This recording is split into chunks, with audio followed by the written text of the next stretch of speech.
Okay,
councillors, make a start, please. Evening all. I'm Councillor Paul Wilby, the Chairman of the Planning Committee, and I'm pleased to welcome you to this meeting of the committee.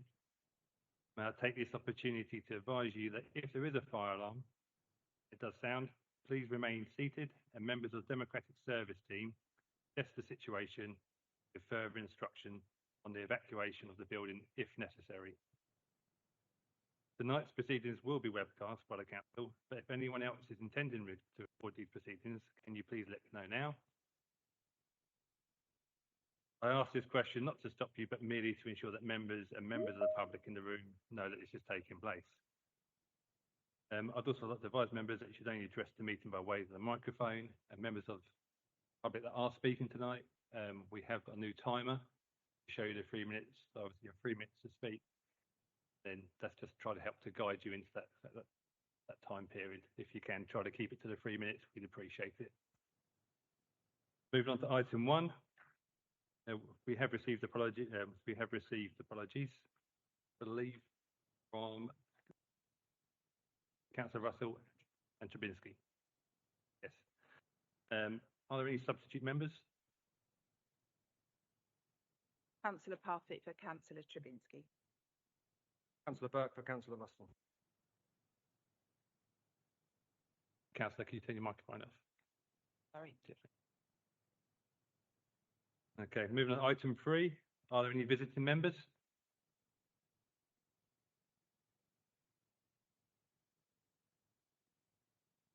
Rachel Rodswell for agenda item 16. Okay, I believe we have Sandy Forecast joining virtually as well. Yes, you do, Chairman. Thank you very much.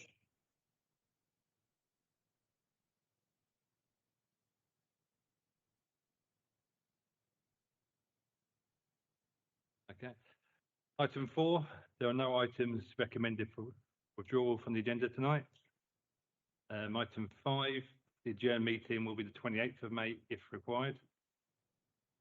Item 6, I intend to take all items, I intend to take the written and verbal updates as urgent items as they contain further information related to matters to be considered at this meeting. Also, members, you've probably had a few emails taken into account as well today. So, is that agreed? Yeah.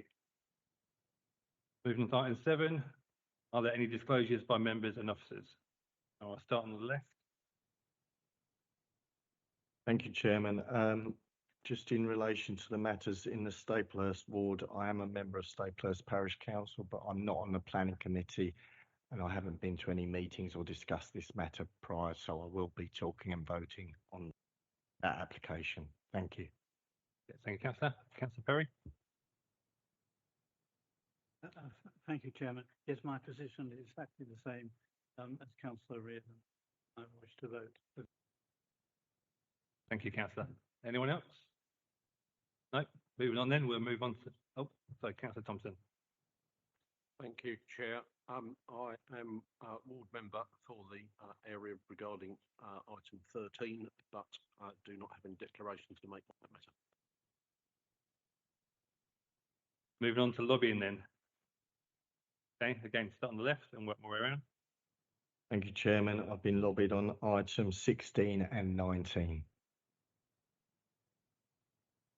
Items 16 and 19. Items 16 and 19. Item 16. Item 16. 16, 17 and 19, Chair. 16, 17 and 19. Going one better, 14, 16, 17 and 19. 16 and 19. 16, 17, 18 and 19. 16 and 19. 16 and 19. Let's go all.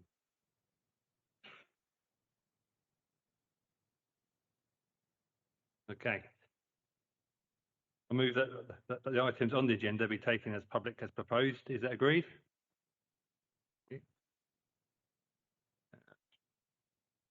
Okay. I move that the minutes of the meeting held on the 21st of April be approved. That there is a slight amendment from councillor Thompson. I have emailed my amendment to the note of dissenters at 268, Chairman. Okay. Was that amendment? Is that taken as a true record? Yeah.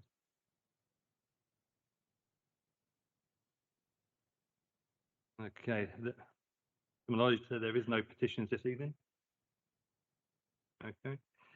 I call upon Rachel Elliott to provide an update on the deferred items, please. Thank you, Chairman. Amendments have either been sought or are being reconsulted on, and the applications will be returned to committee as soon as possible. Okay, thank you. In that case, we move on to item 16. Call upon Richard Timms, introduce the report, land at Bunyards, Beaver Road, Allerton, Kent.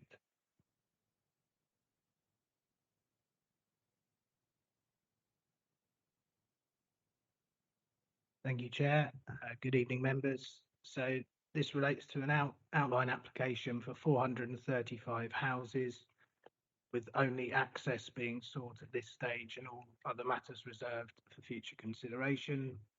All the housing and associated development with it falls within Tunbridge and Morling, including a large part of the access road, and they resolved to grant permission for that development at their committee in January, and only part of the access falls within Maidstone. So just as a recap, really, the site here outlined in red, and it's the sliver of land in yellow that falls within Maidstone. This is the access plan showing the new access onto Beaver Road. Again, the development, i.e. the road and the pavements either side within Maidstone are highlighted in yellow on that plan. And then very similar plan, larger version of this is on page 93 of your papers. And what this now shows is the retained vegetation on the Maidstone land in green. The light green is where it could be kept as it is, and the dark green to the north is where visibility is required, so it would be kept no higher than 0.6 of a metre. So the application was deferred at the last meeting to provide more clarity on the ecological impact caused by the loss of vegetation within Maidstone and how this could be mitigated within Maidstone. The latest report sets out that the applicant considers sufficient ecological information has been submitted, and so no further information is being provided by the applicant. Sets out that KCC Ecology considers sufficient evidence has been provided, and our advice is that we consider this is sufficient to determine the application. Report then sets out the protected species surveys that have been carried out, and the table that starts on page 91 summarises how any protected species would be specifically impacted by the development within Maidstone. We then set out the mitigation for those impacts, which is primarily the 651% gain in hedgerows within the wider site, and that's secured under the Tunbridge and Mooring permission, and also precautionary measures during construction. Clarifications then provided, as I've shown on this plan, what's proposed either side of the access. That's set out paragraphs 217, 218, whereby it will be retained and enhanced. And that, as I say, that's shown on your papers. And then recommended conditions would secure that with ongoing management. Finally, paragraph 222 sets out that members could decide to use some of the open space money towards hedging or landscaping at a semi-natural area of open space in Allington if they considered that was necessary. So in conclusion, the applicant's position is that sufficient evidence has been submitted to determine the application. They're not providing any further information. That evidence has been assessed by KCC Ecology, our consultees, who raise no objections nor require any further information. The latest report clarifies those impacts specific to the loss of the vegetation in Maidstone, and permission is recommended for the development within Maidstone subject to the conditions. Thank you. Okay, thank you, Mr. Timms. And the speaker list, we've got Councillor Forecast first. Thank you, Chairman. Can you hear me? Loud and clear. Cool. Well, good evening, councillors, and apologies I can't be there with you in person. I appreciate many of you probably have read my statement already, but for the purpose of the meeting, I just wish to reiterate a few concerns. And ultimately, the way I see this is, as Maidstone councillors, we do have a fundamental duty to Maidstone residents. And I've struggled to see how this application, albeit I know you can only consider the access road, can be reasonably considered as an appropriate location for further major development. I mean, we all know the difficulty that Hermitage Lane is facing. Residents are continuously in severe congestion, wait ages for GP appointments, difficult to access local schools, and this is fundamentally damaging their quality of life. Just and a few particular points about the application. The position of Kent Highway still is deeply troubling. I mean, how can more traffic be accommodated in Hermitage Lane without significantly worsening congestion? And the proposed use of Castor Park as a secondary access road is just nonsensical. I mean, KCC itself has refused to adopt this road because of safety concerns, yet simultaneously raised no objection to its use as an access point for a major development of over 400 houses. I know that Councillor Perry specifically requested further information regarding the use of Castor Park as an access route at the previous meeting, and this still hasn't been provided. This road was built to serve just 9 houses, and now it's going to be designed to function as a major route into a housing development. Furthermore, I also remain deeply concerned that the environmental impact assessment is out of date, particularly regarding protected species on the site. You'll note that I shared video evidence of badgers on site from the 15th of April with you all last night. And the badger survey itself was carried out in 2020, over half a decade ago. So I can't see how that can be considered in date still. I think there are inconsistencies in the applicant's claims regarding mitigation for habitat loss. The report suggests that mitigation can occur anywhere within the development. Yet 3 weeks ago, the officers advised that this committee that mitigation can only be secured within Maidstone Borough Council boundaries. So that doesn't make a lot of sense. And, finally, water supply, remains a profound concern. And I know that, again, you have to consider the access road, but, can we morally approve houses not knowing if they're going to be able to turn on their tap? You'll know that, or you may know that TMC have publicly stated that under policy 5 SQ5, planning permission should only be granted where adequate water infrastructure exists or can be secured, and that where sufficient water capacity cannot be clearly demonstrated, major development should not be approved. There is no clear evidence guaranteed that either way, existing residents or new residents will have a reliable water supply if Bunyard Farms is approved. So, I would urge you to consider that. And ultimately, it is my residents who will live with the consequence of this decision: more traffic, loss of open space, and further strains on local services. So, for these reasons, I would ask you to reject the application. Thank you very much. Thank you, Councillor Forecast.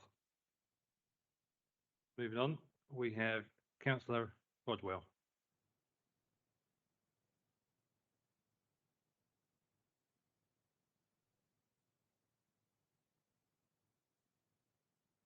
Thank you.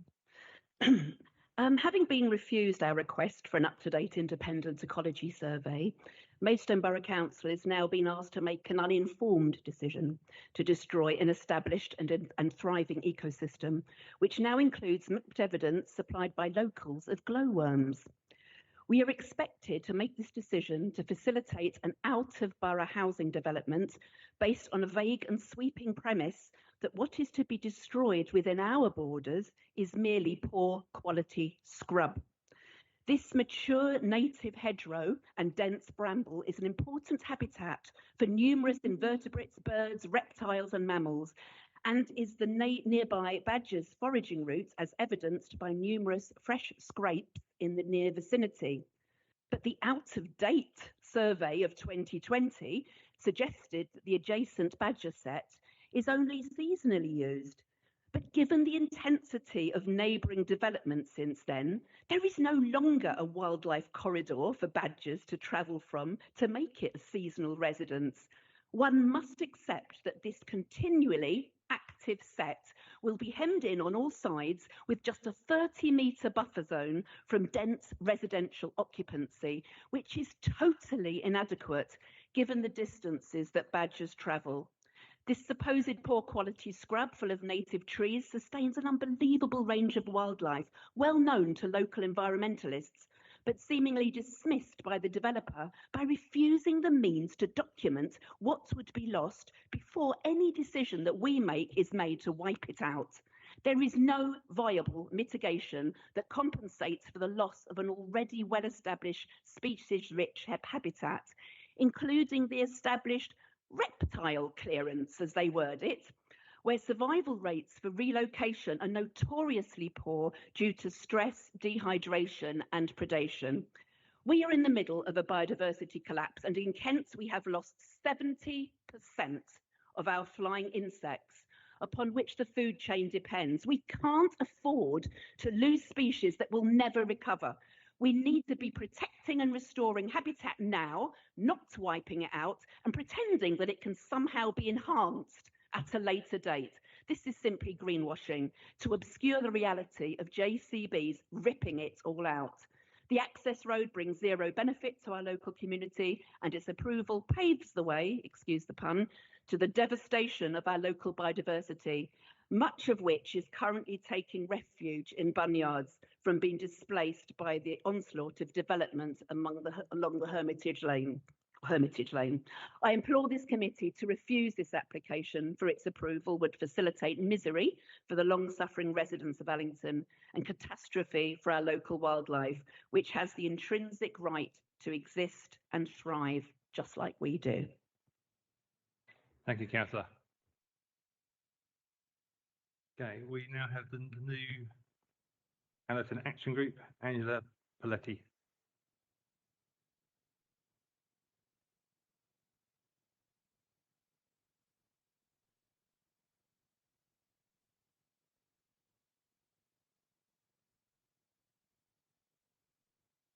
Good evening, councillors. This cross-border application was deferred to ascertain the ecological impact on land within Maidstone Borough, and we expected an ecological survey would be carried out. In addition, councillors requested further clarification from KCC on the use of the unadopted secondary access, also within our borough. Neither has been provided. The applicant has simply responded, quoting results from their updated survey. We find this report lacking in accuracy and heavily biased in favour of the developer.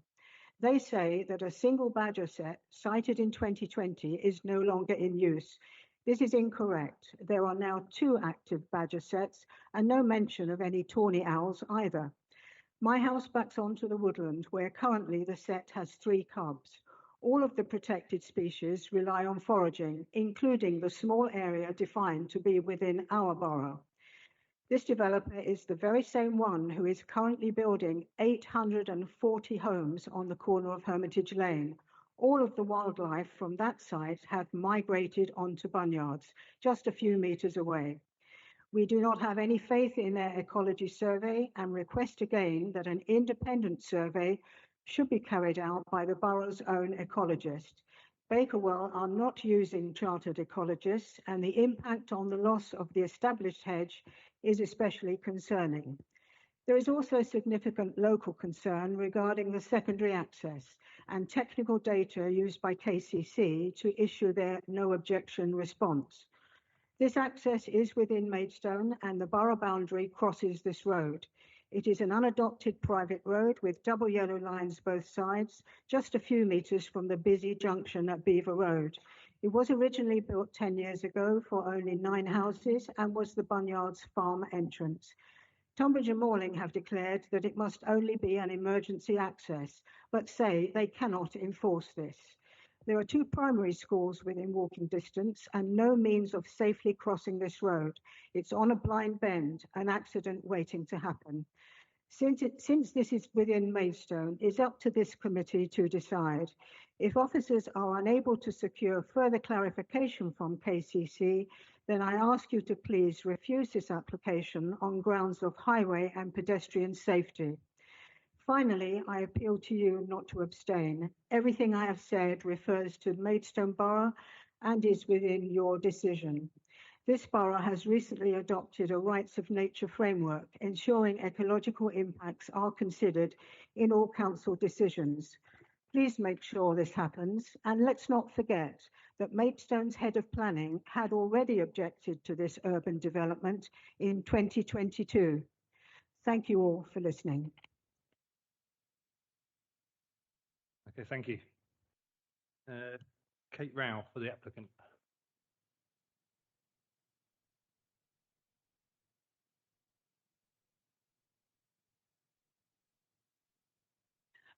Thank you, Chair and Councillors, for this opportunity to address you again. So my name is Kate Rowe. I'm Head of Planning at Barratt David Wilson Homes Kent, and we're joint applicants for this application. So following this committee's resolution to defer, I'll briefly speak on the ecological concerns that were raised. Despite this application not having a mandatory biodiversity net gain requirement, we are still committed to delivering up to 10% net gain. Firstly, the overall proposals demonstrate a huge biodiversity net gain for hedgerow habitats of some 651%, with this net gain being secured by the Tonbridge and Morling Commission. Secondly, I can confirm the application has been informed by appropriate ecology surveys, and they've all been undertaken by registered ecologists of Bakewell or sub-consultants of Bakewell. The surveys and assessments are detailed within the ecological assessments submitted, with updated reptile and habitat resurvey assessments completed in both 2024 and 2025. And all of these were reviewed by KCC Ecology, who have raised no objections, subject to us delivering the recommended mitigations and proposed planning conditions. Thirdly, with regard to the loss of scrub proposed at the vehicular site access, the ecological strategy outlines any impacts of the removed hedge will be fully mitigated, primarily through new hedge on the overall site, but also by enhancing the existing retained hedge and scrub. To conclude, as set out in the committee report, there are no adverse impacts from the development within your borough or beyond, and there are no objections from statutory consultees. And so I encourage you to be assured by your officer's second recommendation to approve this application. Thank you. Okay, thank you. Okay, we have no ward members, so before dismissing council, I would just like to reiterate what we actually asked the referral to go away to look at, and we didn't actually say independent review. We have come back over the tapes, so that's something lessons learned for us going forward. If we do want that kind of that detail, we need to request it. Okay, so that's why it didn't come forward. So there is so there's no. Okay. It's not working. Okay. Right, let's put it right there. Now? Okay. I don't really like having this close, but there you go. Okay. So just to clarify, we asked for more information, not an independent review. And that's what the officer has come back with. So I'm just clarifying before we go over all the issues again, what's been brought. And I noticed a few people square up about 10% is not right. You have to remember that the application, the main application is in Tunbridge and Malling, where they follow the MPPF, not the 20% that we have within our borough. Okay. And just to reiterate the thing about the water, Tunbridge and Malling have put a condition on until the Southern Water and South Eastern Water have secured the water supply, that the application is on hold. That is correct, officer?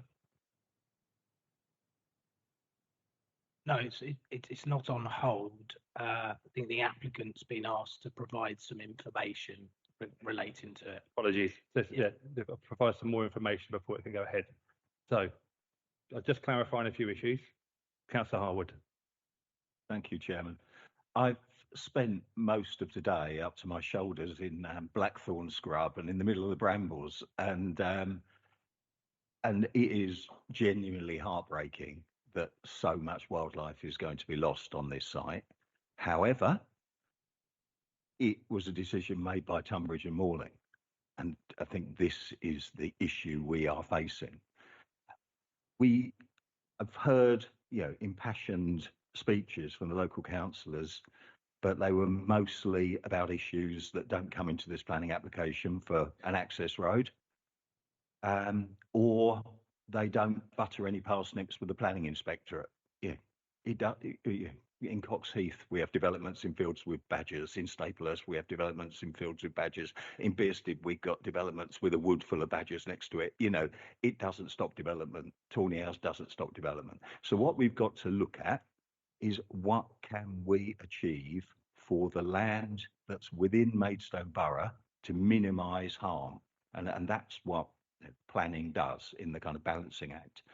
I mean, when you're on site, it's absolutely clear that the way that an access and egress could have and should have been put in was via Godwin Road, which basically it's already a nice wide junction, goes straight into the site. It's all different ownership though, and that is what I suppose is coming into it. So we have got to look at what we've got.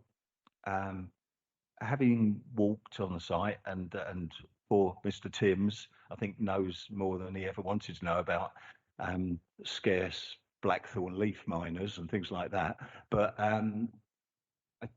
what I think we could do is there is a stretch of footway proposed roughly from the new access running west and a section running east. The section that runs east makes sense in terms of crossings and so on. The stretch of footway to the west is a footway to nowhere, which you still have to stop and cross. And there's actually a raised platform, and it seems that it's just tarmac for the sake of tarmac.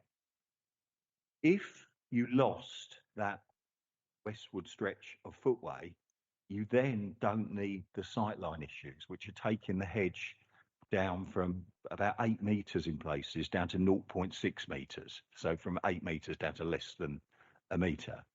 So I think the applicants, and from a highway safety grounds, that there is no need for that additional stretch.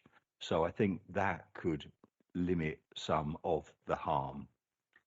In terms of the compensatory planting, there was a suggestion talking about using Allington open space and so on, but frankly, it's not comparing apples and apples.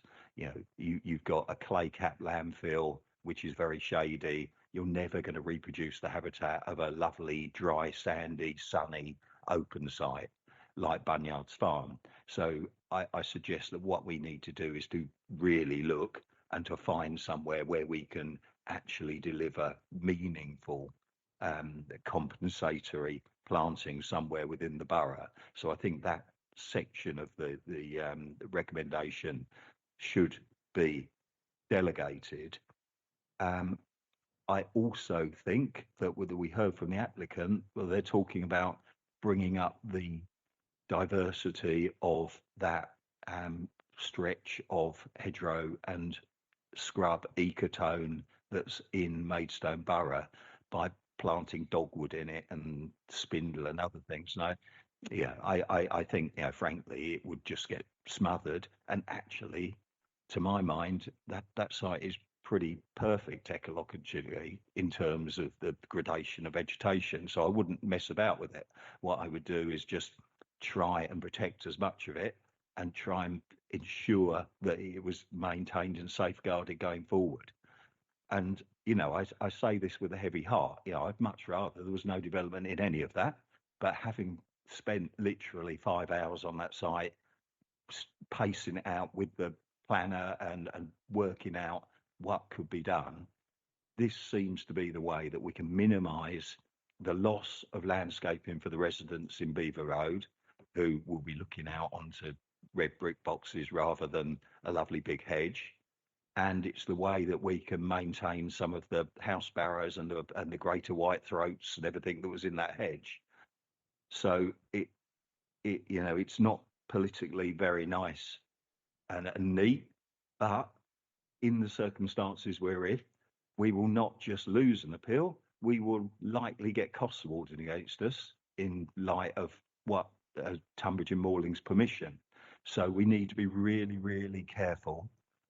In the end, we know what the position of T&M is, and we know what the position of Kent Highways is.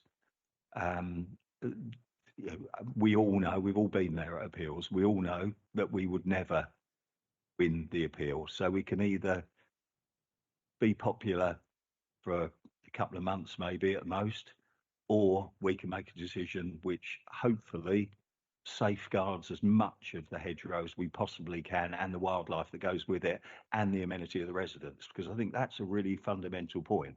This is not just about the ecological impact, and there should have been a really detailed survey of invertebrates and so on, but there wasn't, and we are where we are. But I think the residents in Beaver Road and Roads Off, who have currently got that kind of rural outlook, are going to have a very urban outlook. So the more of that hedge bank that we can maintain, the better for them as well. So, you know, I'll leave it at that. So I think I'm moving that we grant permission, but that we delegate to officers negotiation around the proposed new western stretch of footway that I think Mr. Timms can talk about, which seems unnecessary but is very damaging. And we seek to have a conserved approach to the existing hedgerow and scrub within Maidstone Borough, rather than seeking to improve it, because I don't think it will improve it. And instead of stipulating Allington open space for the compensatory planting, that we give delegated powers to the officers to research a more appropriate site that replicates the habitat type of a sunny, sandy site. So I think that's the best I can do. Thank you. Thank you, Councillor Harwood. I'm just going to bring the officer in to clarify a few of those points that you've raised, and then I'll ask if there's a seconder. Yeah, thank you, Chair. Yeah, so I suppose since the agenda was published in this evening, we have looked at whether there is any betterment or any less damage, if you like, or loss of hedgerow could be achieved. And if I can show you on this plan, so I guess you're all clear what's being said. There's a proposed pavement along this side of the roadway. It would run all the way to here, where there's a dropped curb. You come across here. So what we've asked the applicant is that really necessary to have that path when there's a crossing point here? So people would then walk this way and along Beaver Road. They have responded and said, in principle, from a highway safety point of view, they don't see any problems, but it is late in the day and it does involve changing the plans on the Tunbridge and Morling side. The result of it would mean this part here, the hedging would be retained, but quite a big change, and I've tried to illustrate it on these slides, is that on the left is what we've got at the moment. On the right, more hedging is retained, and the dark green is where it would still have to be at 0.6 meters high, but as you can see, it's a lot less. That's at that lower height, because not as much visibility is required, because people won't be crossing the road there. So it would be delegated powers for us to negotiate that with the applicant. Any decision would be based on the plans that have been submitted, but it would be delegated to negotiate amending the plans. If that couldn't be achieved, you would be approving the plans as they are. We can't see if you can do it and then come back to committee. So you'd be approving the plans as they are, but delegating to officers to amend them. But obviously the applicant needs to see if they can amend the Tunbridge and Morling plans as well. But they have said in writing they are agreeable to it. We can't say we have an amended plan in front of us because of the cross-boundary nature. But that would be the change. So hopefully you're clear what the change would be for us, delegated to us. Thank you. Okay, thank you, Mr. Timms. Just to clarify as well, the other issues that Councillor Harwood brought up, they're all reasonable. Yeah, I think the conditions about how the hedging is basically retained and conserved as it is, that's fine. And in terms of some of the open space money going to somewhere other than Allington and somewhere more suitable, I think that's okay. It probably needs to be near the site. Yeah. But that's fine. Yeah. Okay, thank you, Mr. Timms. Do I have a seconder? Okay, I'll second it from the chair then. I'll reserve my right. Councillor Parfitt-Reid, and then Councillor, yeah, and I'll come to you. Thank you, Chairman. I just want to ask, I don't really understand this concept of the 10% biodiversity net gain. I cannot see how putting 432 houses in this location we are going to get any biodiversity gain, which is, I know you're shaking your head, but that was the point raised by the applicant. So I just would like that answered. Secondly, Councillor Harwood talked about this changing this plan. We could put this through on the basis that they might change it, but there's no guarantee. So that seems a bit strange. I did have another point, but I can't quite remember. But yes, that's just what I want to say. It just seems a little bit too woolly to be suggesting something that's not actually in front of us on the papers. Thank you. Thank you, Councillor. Councillor Cleaver. Yeah, just a couple of comments, I suppose, and I'll say it in front of the camera so it's never forgotten again, that in future when we ask for a report, we mean independent and have that as standard.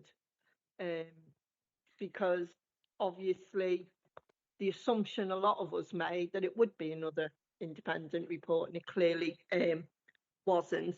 The other issue I just wanted to question is that all of this information in the report is from 2020 on the various protected species and that. I wasn't quite clear whether it was just some of it or all of it. Comment that Councillor Forecast made. And the other thing, and it's probably not for this committee, so I'll just make it as a comment, as I usually do. If we've got Tunbridge and Mourning doing stuff button up to our border, can actually they do us the courtesy of actually talking to us so we're not in this situation again? Or, you know, make sure that they've got access in their own areas rather than we get into this bit again, because it's all very problematic. Nobody's going to be happy whatever we decide. And I just think really we're sort of being presented with a fait accompli. Okay, thank you, Councillor Cleaver. I'll take Councillor Perry and then I'll come back to the officer. Thank you, Chairman. Just to follow on from what Councillor Cleaver said, when I read this, I just feel Tunbridge and Mourning have literally dropped us in it, haven't they, really? Because they get all the benefits, don't they? Their housing, 5-year housing supply gets boosted up, jolly nice for them. And we get all the aggro because it all come in to Allington. And what I don't understand, and I still don't understand, is Kent Highways. How you're putting 435 houses, and that on a crude calculation is about another 700, could be even more cars, and they're going to be used. So how can you on earth say there's no issues of highway safety? That is unbelievable in my view. And what I don't like is this is a serious issue. And they don't come here. They sit on their backsides up the road and they don't have the courtesy to come here and answer any questions that we might want to say to them. And I do know actually that they attend meetings in Tunbridge Wells. They do it virtually. Why don't they do it here? Because I would like to ask them a few questions because I don't really understand where the hell they're coming from, quite frankly. And I'll use that piece of language as well. I'm happy to, because quite frankly, if they say they've got no objections, I'm just going to ignore it. They haven't got the courtesy to come here. I'm just going to ignore it. There's no relevance. Thank you. Okay, thank you, Councillor Perry. I think all of us, before I bring this in, are, let's say, been at tether with KCC highways for quite some time. I think when you were planning in this chair, it's hard to get them here even then, back when we were on a more working together kind of road at the time, shall we say. But I do see your point, but obviously they are the authority that actually, the consultee that actually do give that opinion, as you know. So we do have to take that into account. So, Mr. Timms. Yeah, so just picking up a couple of points. So in terms of biodiversity net gain, there's a methodology, a metric to working that out where it sets out what's the base habitats, what will the development do, and then usually it's enhancing what's left over, providing more hedges. So it's all done on a methodology. It is obviously, because we've only got a slither, it's all being provided within Tunbridge and Mourning. But there's a recognised methodology and evidence base for doing that, which the applicant submitted, and we get that on pretty much every planning application. I think it's worth saying, because there's a number of times there's been reference to the evidence being out of date. So some of the surveys were carried out in 2020 with updates in 2021, whereby what tends to happen is a survey is carried out after a couple of years, because obviously this has been in for some time. The way an update is done is a qualified ecologist will revisit the site to see whether the conditions have changed. So they did that in 2021. They updated the reptile survey in 2024. And then in July 2025, the ecologists went back to the site to see whether any habitats had changed. They considered there hadn't been any changes, and they didn't say, they actually said there was activity, signs of activity with the badger set in 2025. They didn't say it wasn't. So their professional opinion is the surveys are still valid, and KCC Ecology agree with that. So it's not correct to say that evidence is out of date. Lastly, I'm not going to defend KCC Highways, but all I will say is it's based on evidence. And if you want me to, I can go through the impact on the junctions. I don't intend to, but it is based on evidence which says that no junctions will be over capacity. Thank you. Okay, does that answer some of your questions, Councillor Cleater and Councillor Parfitt?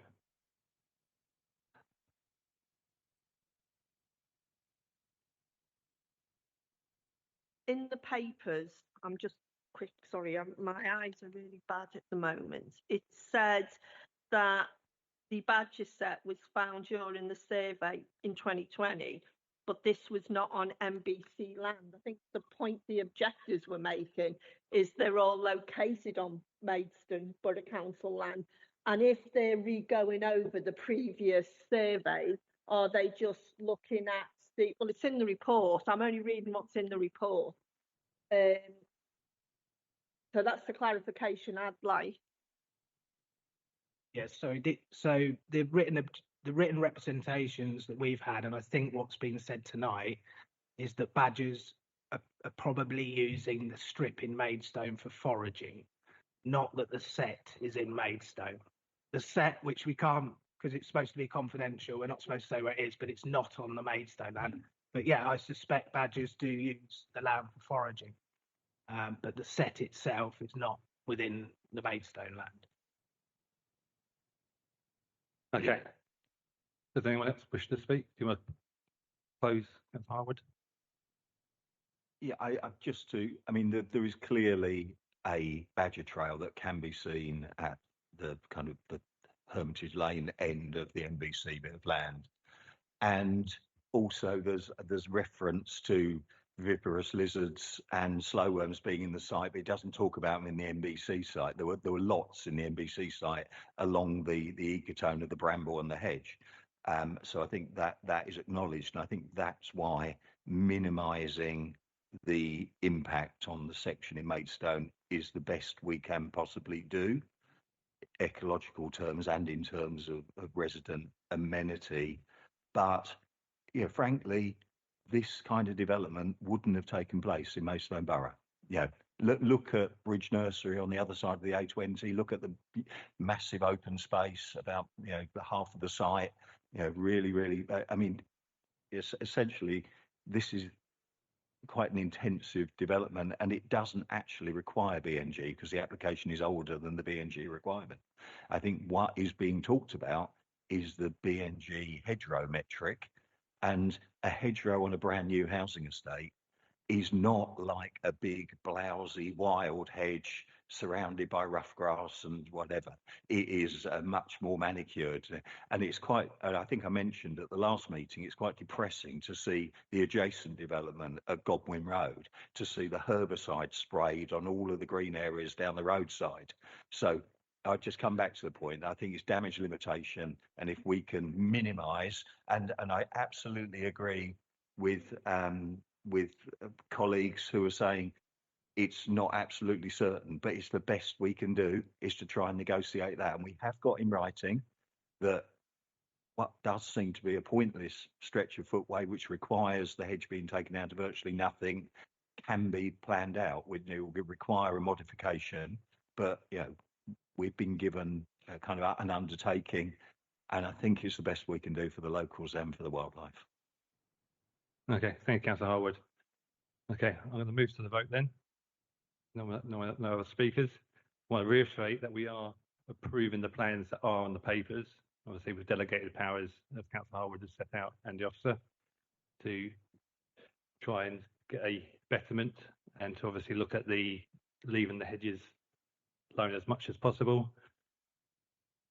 and looking at a new location for the planting to go on rather than out in open space. Okay, so all those in favour?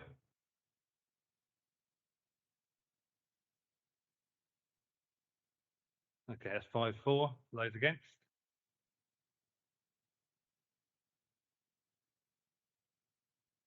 Okay, 7 against. Those abstaining? Abstention. Okay, obviously no one actually put anything forward to argue for against this. I do have to declare a cost warning.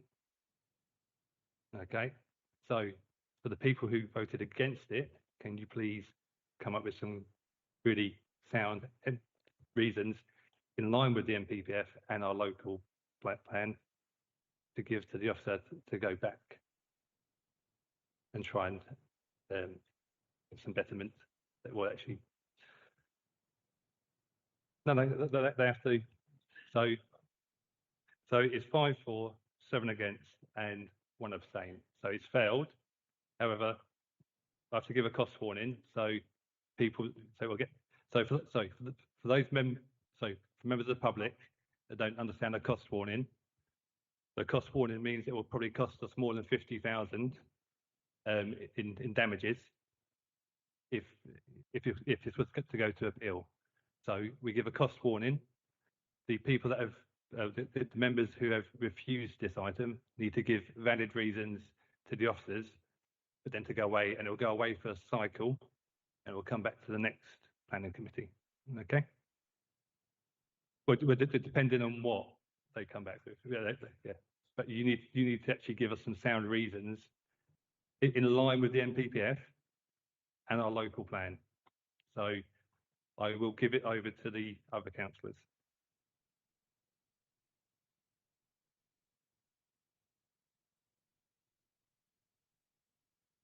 No.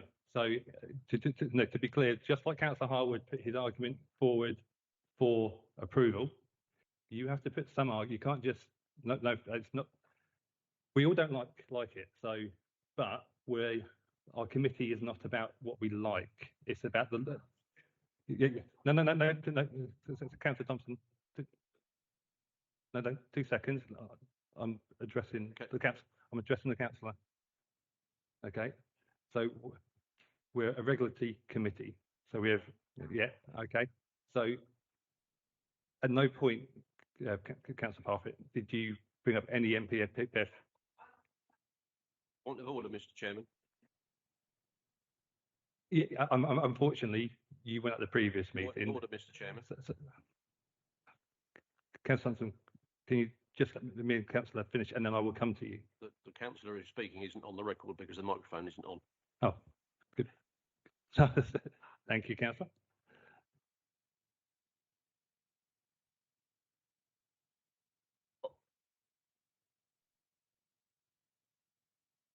So, Councillor Parfitt, you do have to give your reasons. Quote the areas of the NPPF that it fails against and our local plan, please. So I will give a 5-minute recess for you councillors to come up with that. But doesn't it come back to the next planning cycle and we have to vote on it again? So we don't need to do it. No. You need to do it now because it needs to be valid reasons for it to be deferred. Okay. So that's why I'm giving you 5 minutes. Go. Yeah. So as I think councillors know, if you refuse a planning application, we call it what's the harm? You know, what is the harm and what is the conflict with policy? So far, there's just been discussions on a delegation being woolly, questions, fair questions on biodiversity net gain, the date of surveys. No one has identified what the planning harm, what the conflict with policy is. So we need a reason for refusal. Under the Constitution, obviously, as officers, we need to see what that is, maybe before we say it's unreasonable, but we're waiting to see what it is. And then if we think there's a risk of significant costs, you would vote on that. and then it would be deferred and we would get legal advice on that. I come back to the point, we haven't heard a reason for refusal. That's what we need. So then we can give you advice on it. Not as, we can't write that for you because you're deciding to refuse it. But we need to know.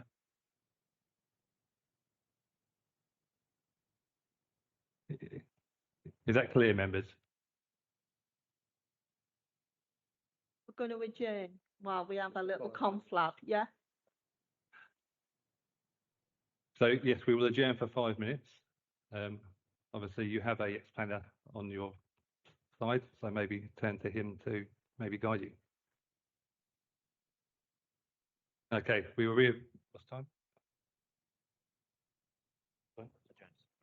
Okay, so we've adjourned at 7 o'clock. We will take our seats at 7:05.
Okay, councillors, are we at a point now where we can actually continue? Sorry to point out you, councillor Spooner, but obviously with your depth of knowledge. I wasn't expecting this, but off the top of my head, and I don't have a copy of the MPPF to hand or a copy of the local plan review, but I could suggest a very vague reason for refusal. Could be something along the lines that the applicants have failed to demonstrate that they can adequately compensate for the ecological harm by the removal of the roadside hedge. Now, whether that can be wrapped up with references to MPPF and local plan review, that is all the best we can think of. Okay, I shall now go to the officer to see whether that is reasonable. Yeah, I don't think that's a reasonable ground for a refusal. The policy, appreciate I haven't got the plan. So our natural environment policy says that new development should protect natural features and avoid significant adverse impacts as a result of development. It does say if significant harm cannot be avoided, although I guess no one said there's significant harm, then you follow the mitigation hierarchy. Now that's, you avoid it to start with. It can't be avoided because Tunbridge and Morling have approved a road behind it, can't go anywhere else. And then I guess contrary to what councillors consider, we consider there is sufficient mitigation and compensation. So I think you can say, I don't think you can say they failed to demonstrate. I think if you want to say you don't think it's been adequately compensated and that's contrary to the local plan policy, you can do that. But my advice is that's unreasonable. It can't be sustained at appeal. And I think because it's likely to be a public inquiry, there would be a risk of significant costs. But under the procedure, you can vote on that and it would automatically be deferred for us to get legal advice. But yeah, I don't consider that's a sound reason for refusal.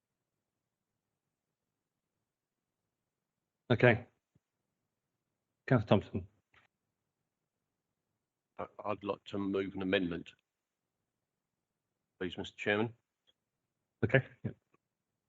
To give delegated powers to our planning officers to negotiate with the developer for best outcome on ecological and landscape grounds for the betterment of this application.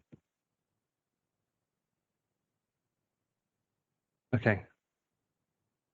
Do a seconder?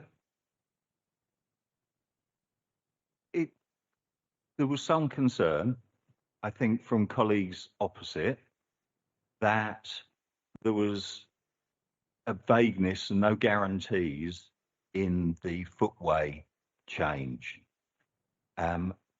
Through the motion that's now been moved by my colleague, I think it leaves it more in the officer's hands here to just seek the best possible outcome, because this is a zero-sum game. We will not win the appeal, therefore we lose the hedgerow, whereas there is a potential, and I think there's a number of ways that can be done, that we can protect more than half of the hedgerow. And it just seems to me that this is not a political bear pit. This is a regulatory committee where we must play it by the rules and we must do what we can to achieve the best planning outcome for our residents. Everybody knows I don't knowingly want to vote to kill loads of wildlife, and that will be the outcome. I just think we kill less with this new motion, and it's as simple as that. It's not politically sexy, it's not going to win any votes, but it will save a big chunk of a hedge and a big chunk of the view for a lot of residents, and I'll leave it at that.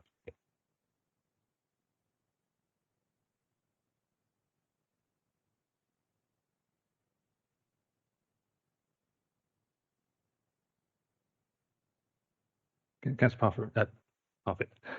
Sorry, I just need to ask a question then. So if we give delegated powers for them to do that, what if they don't come up with anything when we're then still in the same predicament? So I think on that, I think Councillor Harwood's trying to say, obviously we, as applicants, already agreed to certain bits with the, with keeping the hedge and not messing around with it. And in principle, the applicant has agreed. So our colleagues in Tunbridge, which, not to play political games, but we all know people in Tunbridge that we could talk to actually maybe smooth that a little bit better and actually work with them. And I'm not sure the officers will reach out to the officers at Tunbridge, but as we've had this before at this council, at this committee, where we've refused something, we've ended up with a much harsher approach from the developer when we've lost it at appeal, and we end up with a worse application. You know, we're only seeing part of the hedgerow scrubbed out at the moment. The applicant could, and that's what they would, but they could appeal, say actually we need more of it scrubbed out, and that appeal, the inspector could go, you're right. I think out of that, actually, that exchange came a really important point about talking to TNM, because we are not the masters and mistresses of our own destiny, and we've all agreed that. And the fact that we've got this road coming out into our borough where it is with our residents in the firing line, what we've not said about is actually sitting down and talking to, in a meaningful way, to TNM officers about this. And I think that is the key to this. If the applicants have exceeded that there may be ways to improve this, I think the other element of this is gaining the agreement of Tunbridge and Morling. So is it worth adding a line to Councillor Thompson's recommendation that we also delegate to officers to actually meet with Tunbridge and Morling, because for all the reasons that were pointed out, that we are being lumbered with this and we're the bad guys in this, though we have no way to stop it or anything, that we stipulate a meeting between NBC and Tunbridge and Morling officers to discuss delivery of the optimal approach here for protecting the hedgerow. In that way, we've all got contacts in TNM. Then we can make damn sure that they do play ball, because they can't just dump it on our border. Okay, do I think from anyone else? Agreed, Mr. Chair. Okay, so you agreed this. Just a procedural thing, Councillor Spooner, you didn't actually get a seconder for your reason for refusal. Okay, thank you, Dan. Sorry, someone did second you for your reason for refusal, so okay. So we have I know it's just missed. Okay, so I didn't give you the chance. I didn't ask for the seconder. So we have an amendment. So we will vote on the amendment first, and then come back. But the officer just wants to come back again with a little bit more information. Yes, it's just clarity. The resolution. Councillors, can we please let the officer talk? The acoustics are bad enough in here for the members of the public. So the resolution that you'd vote on this time, in effect, it would be the same as before. It is to approve the plans, but it's delegated powers to seek the change, including a meeting with Tunbridge and Morling officers and the applicant, obviously, in order to attempt to secure that change.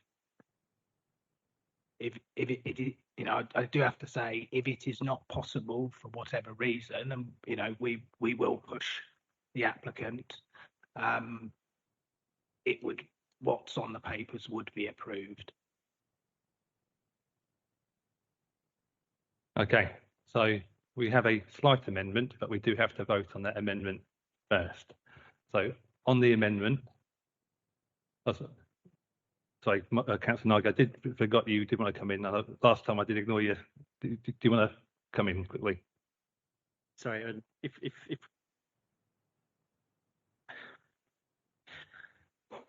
so, all it was is obviously if we are doing the vote on the amendment for our original proposal first, then I'd like to see that result first, and then, if possible, to speak then afterwards if need be. Thank you.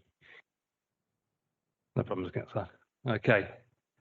So, all in favour of the amendment?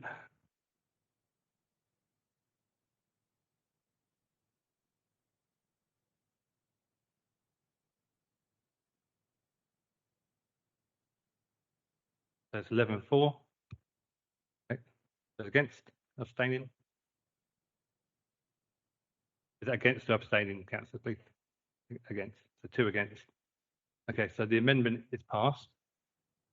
Okay.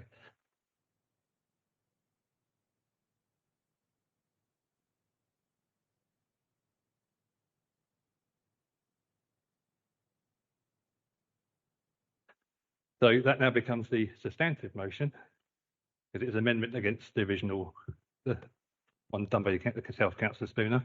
So we have to vote on that again. So all in favour?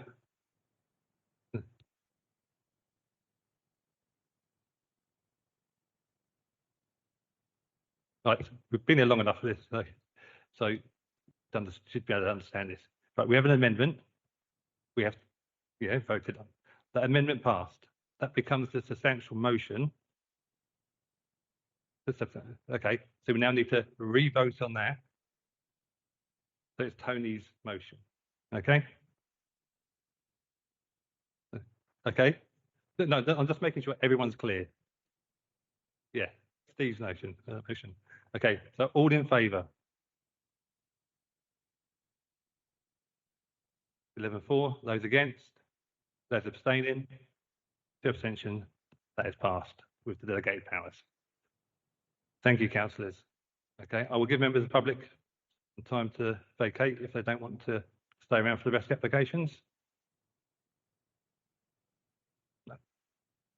Sorry, members of the public, this isn't a question and answer.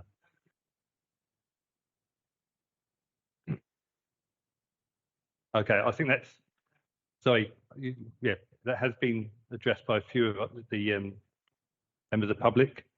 Can all members bring their microphone closer? There seems to be a real issue with acoustics tonight.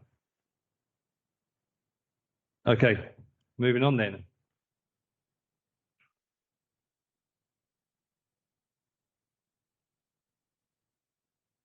I call upon Rachel Elliott to introduce the item for Manhurst Farm, now west of Goldhurst Road, Staplehurst, Kent. Thank you, Chairman, and evening members. First, I'll draw members' attention to the 2 urgent updates. Both set out amendments and additional conditions, and set out there's been 1 additional representation received. That representation is summarised with comments made where necessary. Members may remember this application being presented a year ago. It was deferred for 7 reasons, which are set out in section 2 of the committee report. Those reasons have been sought to be addressed accordingly, and the rationale of where it is at now is set out fully in the report. The proposal is primarily unchanged. This is the application site shown in red line. Access is from Goldhurst Road here, and the proposal is for a 18 megawatt solar PV generation project with associated infrastructure and the widening of Goldhurst Road. This is an aerial view of the site. The members will note areas of ancient woodlands situated around the periphery of the site. Got Goldhurst Road here, and it's within this area here where the proposed PVs and social infrastructure is proposed. The proposal is primarily unchanged, although the location of the panels has been moved away from the western boundary, with the area highlighted in here now being devoid from any panels. There's also an updated landscape plan which seeks to include more appropriate species and indicates areas of proposed hedgerow, maintaining existing hedgerow, and to obscure views. In terms of associated paraphernalia, this just shows a cross-section of the fence and the proposed CCTV, details of indicative fencing and gate sections, proposed ancillary buildings. In relation to this building itself, one of the reasons for deferral related to the cladding materials. This is now written into the appropriate condition to secure cladding as a finish of the building. So looking at the site along Galtos Road, looking north and looking left and right, images within the site itself. Again, looking northwest of the site and north, and site images around the site. The original committee report appended at Appendix 1 sets out that national policy places substantial weight on the public benefit of providing renewable energy. This is considered to outweigh any harm. All other material considerations are considered acceptable for the reasons set out in the new and original reports, and the application is recommended for approval subject to securing a biodiversity net gain monitoring fee and conditions which are as set out in the seen and unseen urgent updates. Thank you. Okay, thank you. So we have Tony Osborne, objector.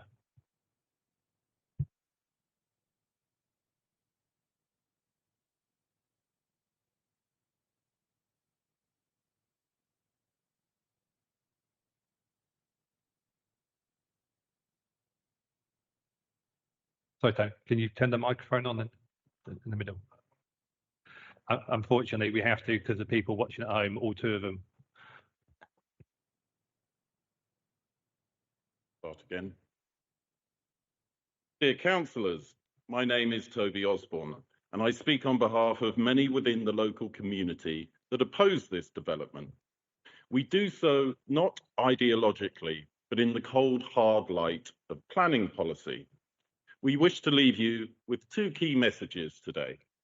The first is the sheer weight of planning policy that the development directly contravenes.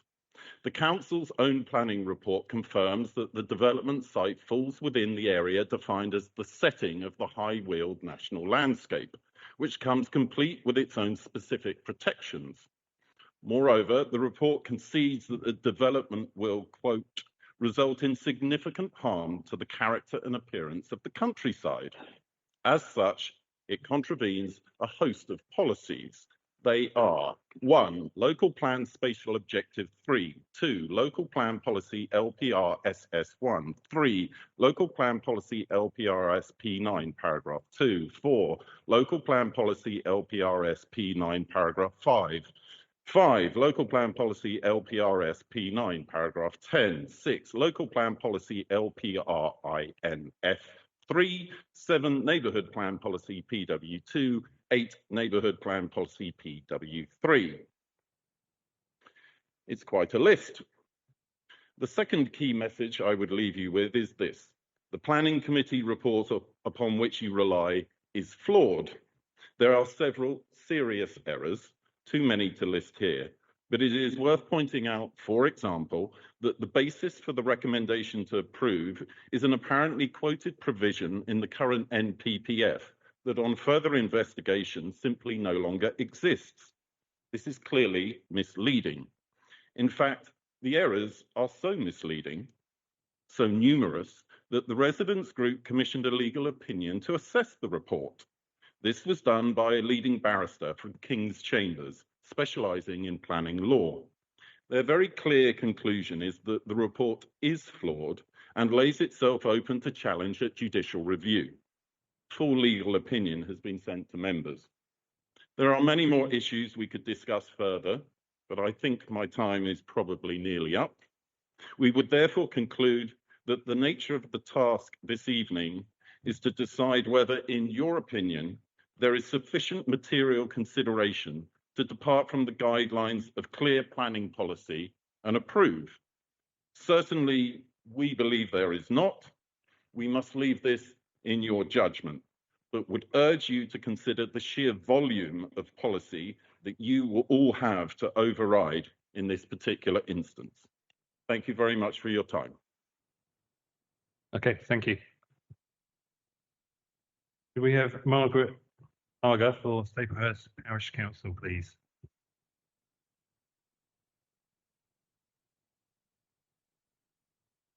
Good evening. Staplehurst Parish Council continues to request refusal of this application as it goes against our neighbourhood plan policy PW2 relating to development beyond the extended village envelope and the impact upon the visual setting and landscape of the site and its surroundings. Policy PW3 states installation should be sensitive to the existing communities and the impact upon the landscape and view. Productive agricultural land should be protected. There is a lot of local objection to this application, including Balfour Wines, who are cited in the application as approving it, which is not the case. There is no guarantee on the effect this development would have on a renowned employer in the area. Quote, unlikely is not good enough. This development will cause harm to the high-wheeled ANOB under PPF paragraph 135 and Maidstone Borough Council's local plan, LPR SP14 and LPR QD4. MBC yourselves refused in April of this year a similar application, 25502166, quoting these policies to protect the landscape. The 40-year lifespan of the development did not outweigh the conflict with the development plan or national policy. We are concerned over the impact on a rural country road and the effect on local residents of noise and glare. Surely, rather than destroying good agricultural land, we should be encouraging solar panels on new or existing industrial roof sites or new homes and existing brownfield sites. If you are mindful to approve, or the application is one on appeal, we request the following developer's contribution and any conditions need to be enforced. We request protection of the 3 bar pit TAR pits during construction and when the land is returned to agricultural land. S106 funding to KCC to upgrade and maintain the rural road network. S106 funding for EV charging points in Staplehurst. S106 funding for community facilities and SIL funding for Staplehurst. Thank you. Thank you. Okay, I'll go to the ward members first. Oh, so the applicant as well. Sorry, I got carried away with my ticks. So trying to get there. So Corey, yeah.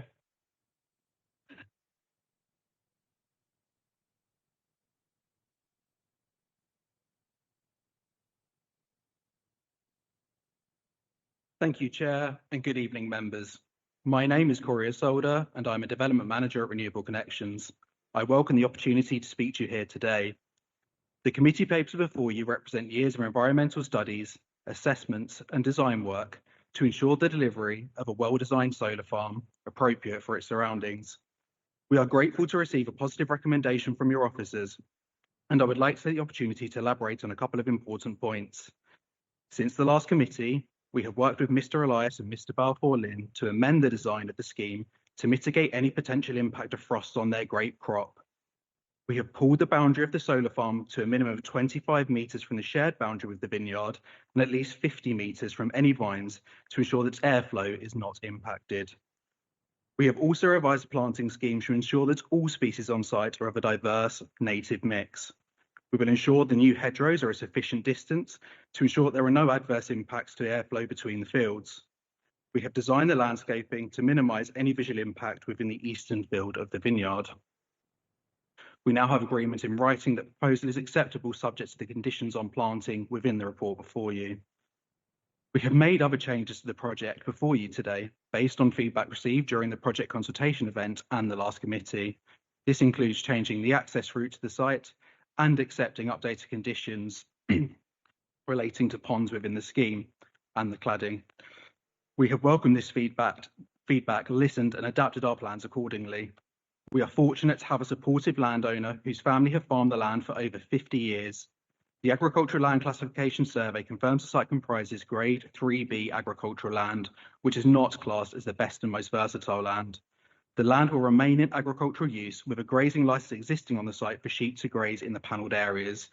Therefore, we believe this project is a win-win for energy and food production. In recent years, many of us have directly experienced repercussions of the energy and cost of living crisis. Projects such as Mathurst Solar Farm, which is not reliant on any subsidy but fully self-funded, will improve energy stability and security in Kent and the UK. It will directly support Maidstone Borough Council to meet its climate emergency and sustainability objectives. The solar farm provides clean, green energy for over 6,000 homes and displace approximately 128,000 tonnes of CO2, the equivalent of taking nearly 30,000 cars off of the road over its lifetime. Councillors, you have before you today a well-designed project with officer and consultee support. I urge you to support your officer's recommendation and approve the application. Thank you for your time. Okay, thank you. I shall now go to the ward members. Who wants to go first? Councillor Berry or Councillor Ridden? Thank you, Chairman, members. I'm not against solar installation. I actually have solar panels on my own house, and we've registered them with the electricity supplier and with the national grid. So I'm favour of that. But this application is seriously flawed. I think you heard the opinion already that we sought. I didn't seek, but residents have sought legal opinion because they were so concerned, and those legal opinions identified a number of issues which could make this subject to a judicial review. It is as serious as that because there are a number of errors. The other issue is the issue of which was really what the deferral was about, which was the Balfour Winery, which is a very, very important winery installation, not in this borough, and it is one of the most important in the country, and it produces extremely high quality wines. It is a very important rural business, and the rural economy is extremely important. Sometimes I think it gets neglected. This is a very fine example of how the rural economy can work and should be supported, and we do not want anything that adversely affects it. The Balfour Winery also has encouraged a lot of tourism, and it is one of the main tourist places in the county, and this again has all been achieved over the last 25 years with the vineyards being in place. Just to cover the legal issues, the first point made is the summary, and also in the report itself, is incorrect. It uses the wrong version of the NPPF, and that is quite serious. And this was picked up by the planning barrister that was employed, because under the, excuse me so I had to write this bit down, but the issue it does not require applicant. Sorry, it's difficult to explain this, but I'll carry on. All I would say, it is literally incorrect. The other incorrect statement is the use, I heard it just now actually, the use of the word substantial. Substantial does not appear. It only is applied in the NPPF in terms of green belt and brownfield sites, which doesn't apply in this particular case. And the use of the word substantial is different from significant. Substantial is higher in terms, it's a higher material meaning. And to say something is substantial benefit is incorrect and misleading.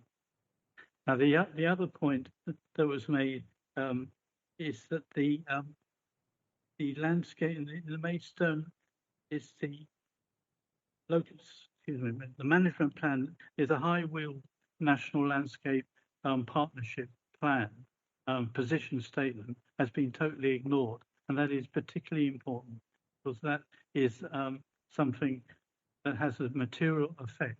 And though it's not part of planning policy per se, it is illegal, it's a mistake in law and would be picked up again under judicial review. So what I'm really saying is that this application is so flawed that it would be or could be certainly subject to a judicial review. The hush heath issues are very important. As I've already said, this produces serious wine. It does not produce Vino Collapso or supermarket plonk. It is a very fine wine producer. It produces one of the finest sparkling wines made anywhere in the world. It rivals the best champagne. But to do that requires real care. It is not something you can just do. And it's based on the Pinot Noir grape, the most sensitive grape of all. And to do it, it is extremely difficult. But any changes in climate, any change in soil moisture will seriously affect the quality of this wine and will seriously affect the whole business that this is about. This is a very important business, and it needs to be protected and encouraged. And I believe that if this was allowed to go through, it would definitely endanger it. Now, I really am disappointed in the report because it is very dismissive. It doesn't provide any evidence to counter what was put up to defer this. There are a lot of issues we raised, and there are a lot of supporting evidence as well that was raised. That's been totally ignored, and all we've done is taken the view of the applicant, which is basically asking the applicant to mark his own homework. That is not good enough. And quite frankly, again, I think is a grounds, very strong ground for refusal. This is such an important business that you just cannot ignore it. It produces very sensitive and very, very fine wines, and it ought to be supported by Maidstone Borough Council and not put into any danger, because this business is far too important for that. It employs 40 local people in my ward, and I don't want to see them lose their jobs in it because of this. I'm very serious about this. This wine will be affected. There's no doubt about that. There's a huge amount of evidence supporting this, which seems to have been ignored.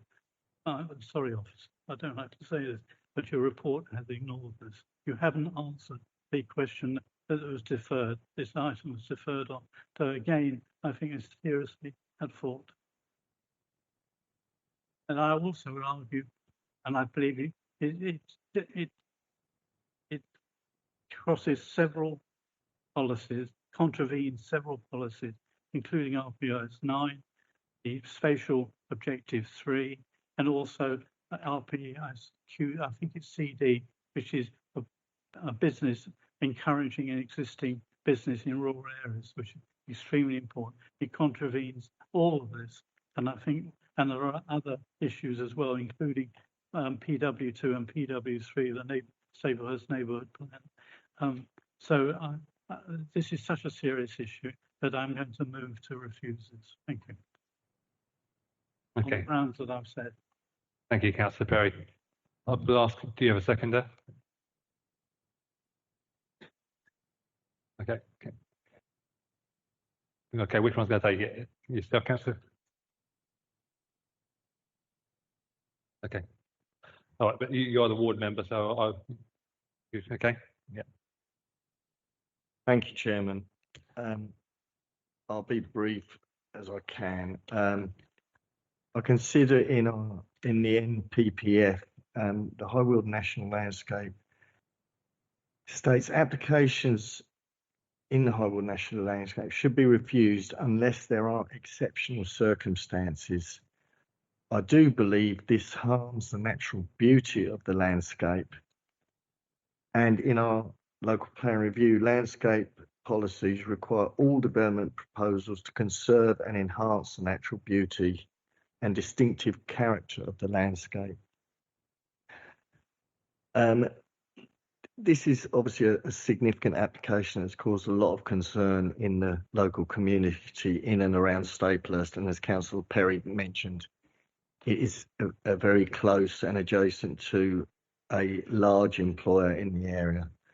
So I think there's very little I can do as a ward councillor than to refuse this application. Thank you. Okay, Councillor Cleaver, before I come to you, if you're okay for me to bring the officer in, because obviously there's been a lot of questions about the report. I thought that may be best first of all. So, Thank you, Chairman. Firstly, I would clarify the site's not within the national landscape. Obviously, the exceptional circumstance test is for sites within the national landscape. This isn't.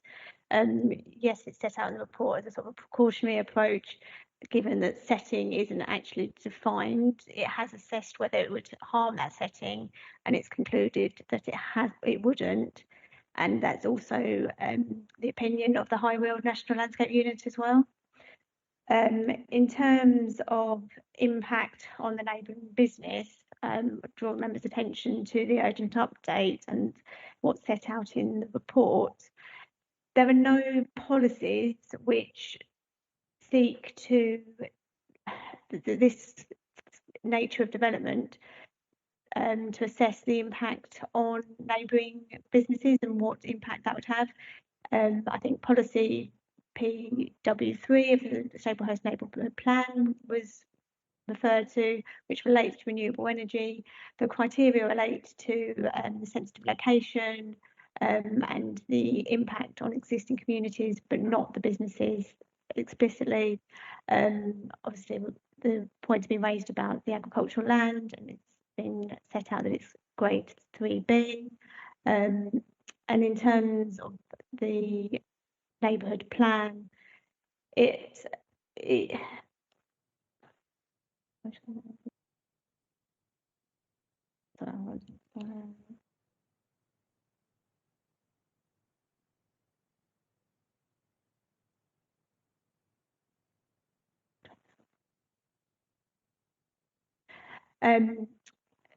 so in terms of, it sort of sets out that obviously the protection of the countryside, but there is the need to provide and promote sustainable forms of energy production in appropriate locations, which officers considered that the application does.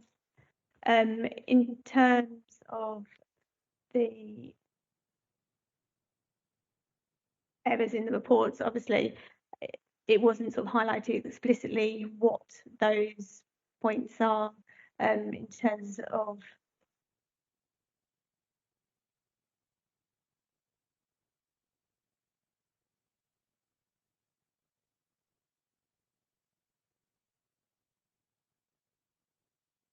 as set out in the report, officers are satisfied that the application won't have harm to, or that the impact on the business is not a material consideration that would result in the refusal of the application. The application wouldn't harm the setting of the national landscape, and the harm to the countryside. Yes, there may be harm in more localised views, but in the sort of longer distance, it's not considered that there would be significant harm, and that the provision of the renewables would outweigh any harm that's identified. Thank you. okay, thank you. Just one, because I think it was raised about the MPPF being wrong, the wrong version being quoted. Can you clarify that?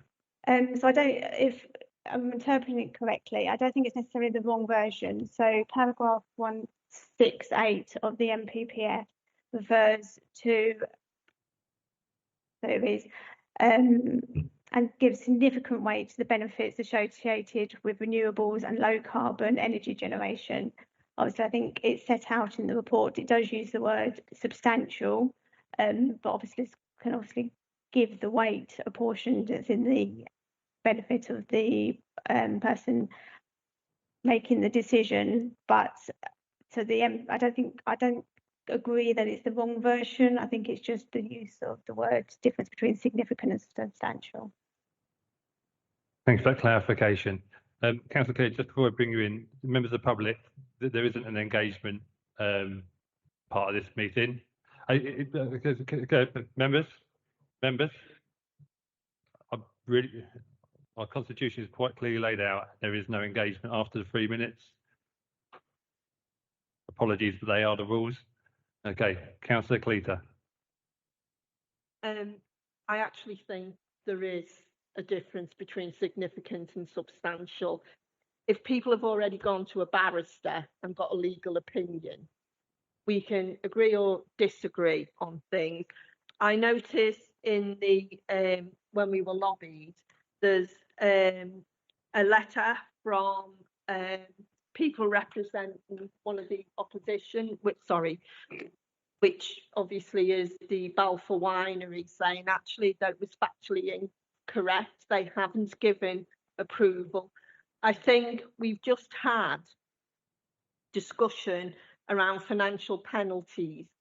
And I think Councillor Perry quite rightly pointed out that if this went to a judicial review, which I suspect people will do that, then it's going to be exceedingly expensive for the council.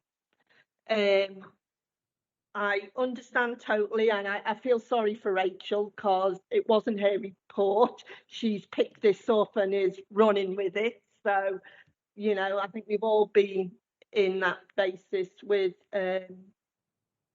local government in the past. My one question is, normally, if we refuse something, the 5-year land supply seems to come in, but that doesn't apply, does it? That's just for houses, not for... I just wanted that clarification. But I've listened to what's been said so far, and people have quite clearly looked at the various policies and procedures on the basis of their arguments of opposition. I didn't hear much from the applicant around what policies and procedures and seconds that they were saying actually they're wrong and this is why they're wrong. And I know people only get 3 minutes. So I think I'm minded to refuse this based on the information, both by the applicant, the report, and what the people in opposition have said. But I'll listen to the further debate before I finally make up my mind. Okay, thank you, Councillor Cleater. This is just going to be, I'm just going to realise this. When we did do deferrals, the only thing the applicant hasn't actually answered is the one about solar panels being adjacent to the vineyard.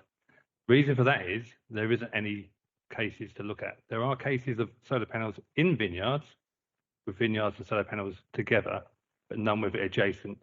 So apart from building the vineyard and then actually monitoring it, the solar panels and monitoring it, you would never know.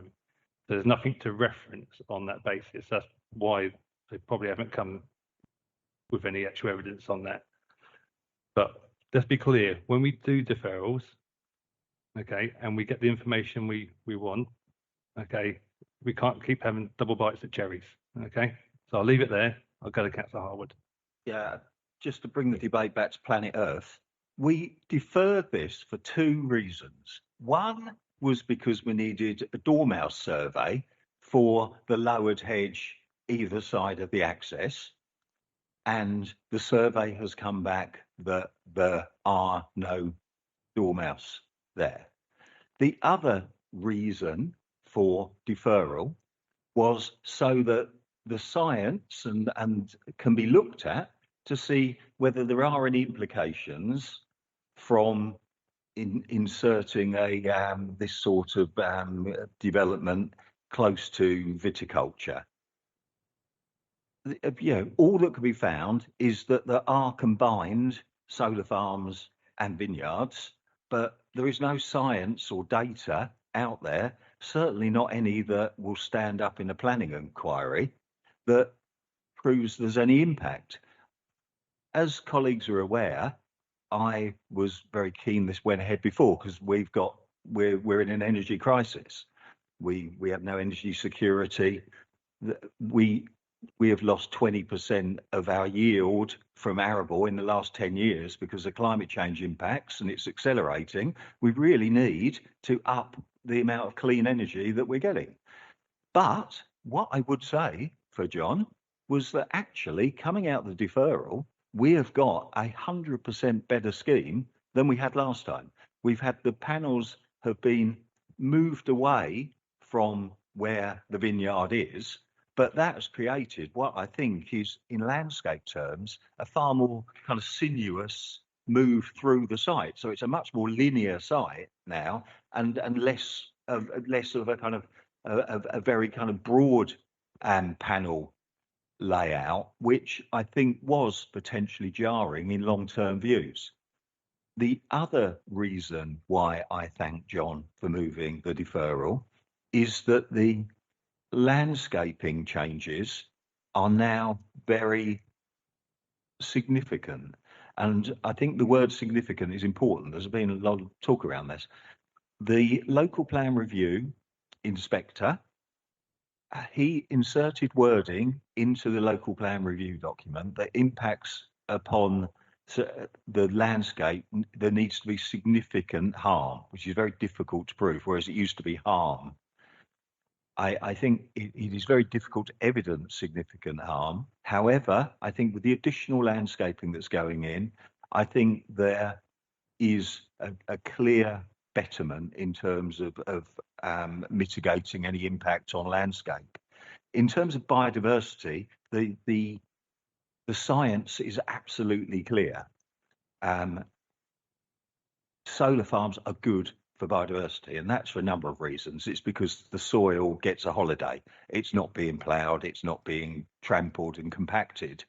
And it is also good for hydrology, because the way that the water runs down the panels and goes straight into the soil means that you recharge groundwater. And I think we need to look at this in terms of the fact that our soils in this area need a rest, our water table needs help, and I think that will potentially be beneficial for the viticulture business, because it is very water hungry and very high input for chemicals and other issues as well. But hopefully we are generating here electricity that we all need. We've got minimal harm on the landscape. We've got a betterment for ecology, and we've got some improved landscaping, and also the applicant has agreed to put ponds and so on into the headlands, which is an improvement. And again, I mean, we all know this is a regulatory committee. We've all been on the committees. You know, unless you come up with firm grounds, you end up kind of going back to basics in any appeal or inquiry. So I think that I would like to move an amendment that we grant permission as per the papers with the urgent updates which are attached, because I think that's the best position we can be in. I think if we lose an appeal, which is very, very likely, we're likely to revert to the original scheme, which has a bigger impact on the vineyard, and it has a bigger impact, and it has less landscaping. And I think we need to quit while we're ahead, and I think the deferral has got us to a better place. Okay, did you come in, Councillor Thompson? No. Councillor Perry. Oh, would you turn your microphone off, please?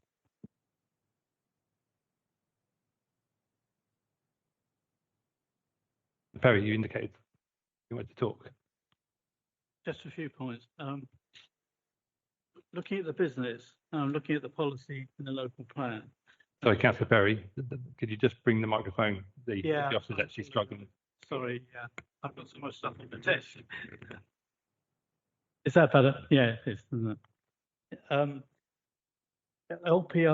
It's LPRCD, I think 6. Anyway, it's a policy that covers expansion of business in rural areas.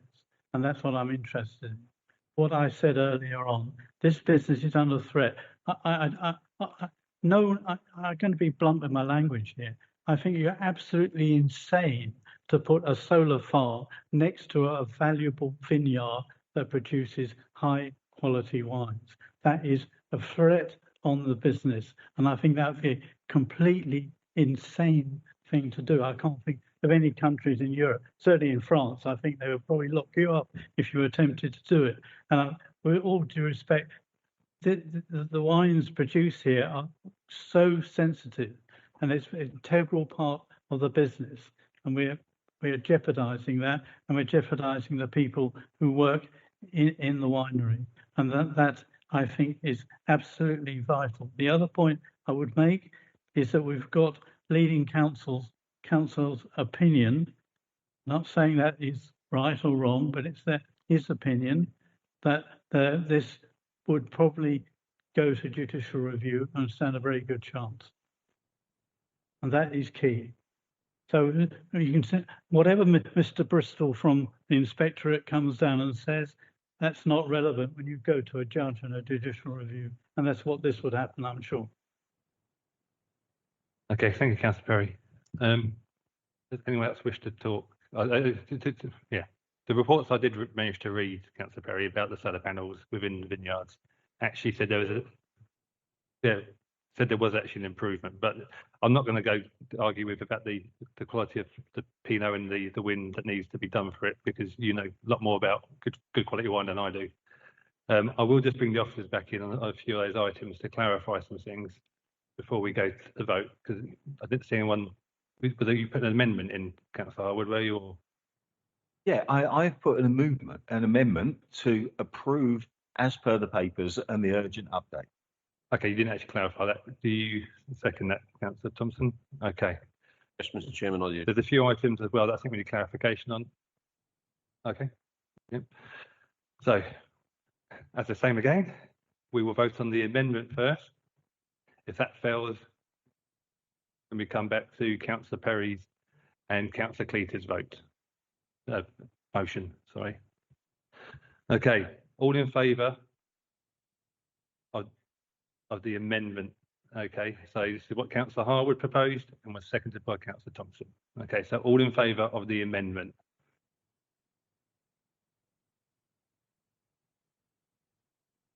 Six, four. Those against?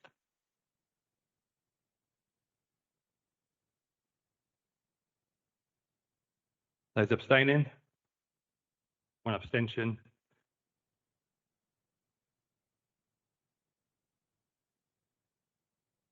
Okay, as I spoke for it, I will use my casting vote in favour, so that the amendment becomes a substantial vote. Okay, so we now have to vote. Well, this has better papers, isn't it? So I'll just double check. Do we need to bring it back? Yes. Okay.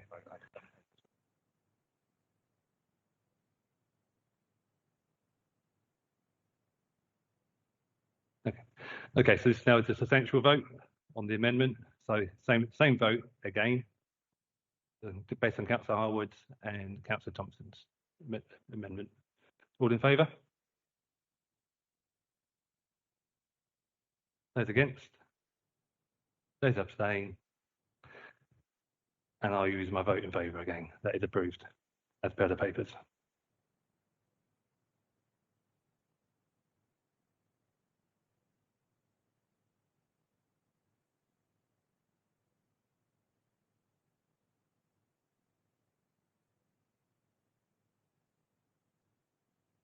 So we're moving on now to. So it was approved as per the papers.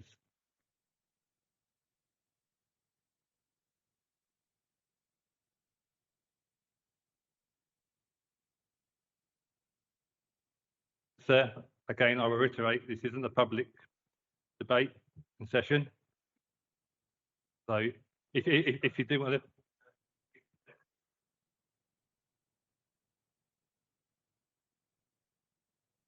So to clarify, that was approved. Okay, I had to use the chairman's vote. Oh, Okay, councillors, so members of the public, this isn't, I will go again, so until those who want to leave have left.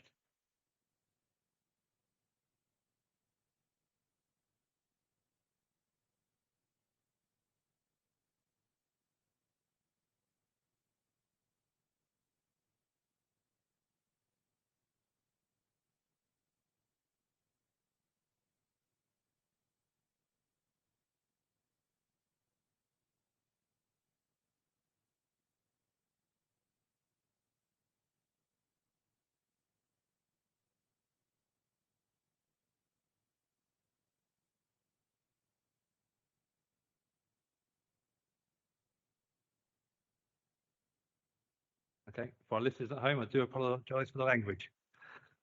All right, moving on. Okay, I call upon Richard Timms, introduce item 15, Land South Ashford Road, Haversham, Kent.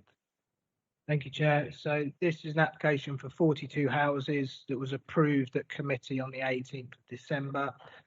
The resolution was to require 40% affordable housing with the tenure split 76 rent, 24% shared ownership to align with our policy.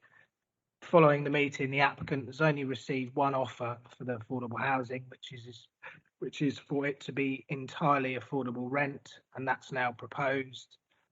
Our policy can allow variations, and that change is considered acceptable with a cascade recommended should that position change in the future. Thank you. Okay, we have one speaker, Scott Butler. Sorry.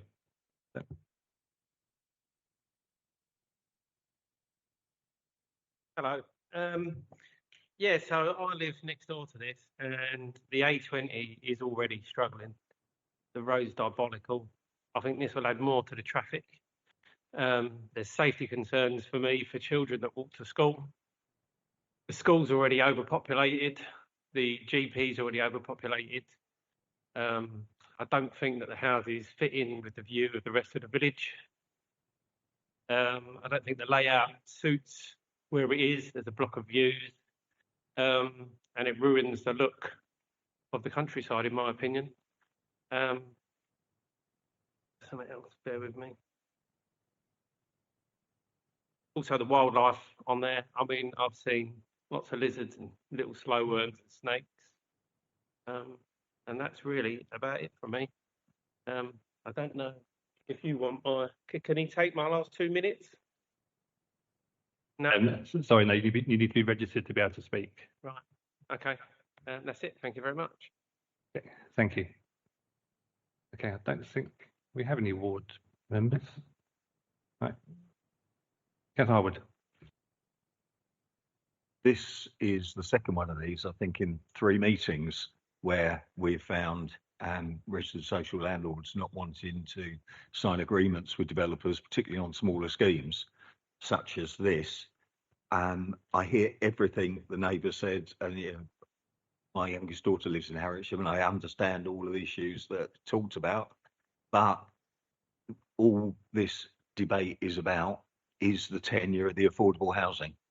And actually, 100% rented affordable is probably a betterment in terms of our housing need.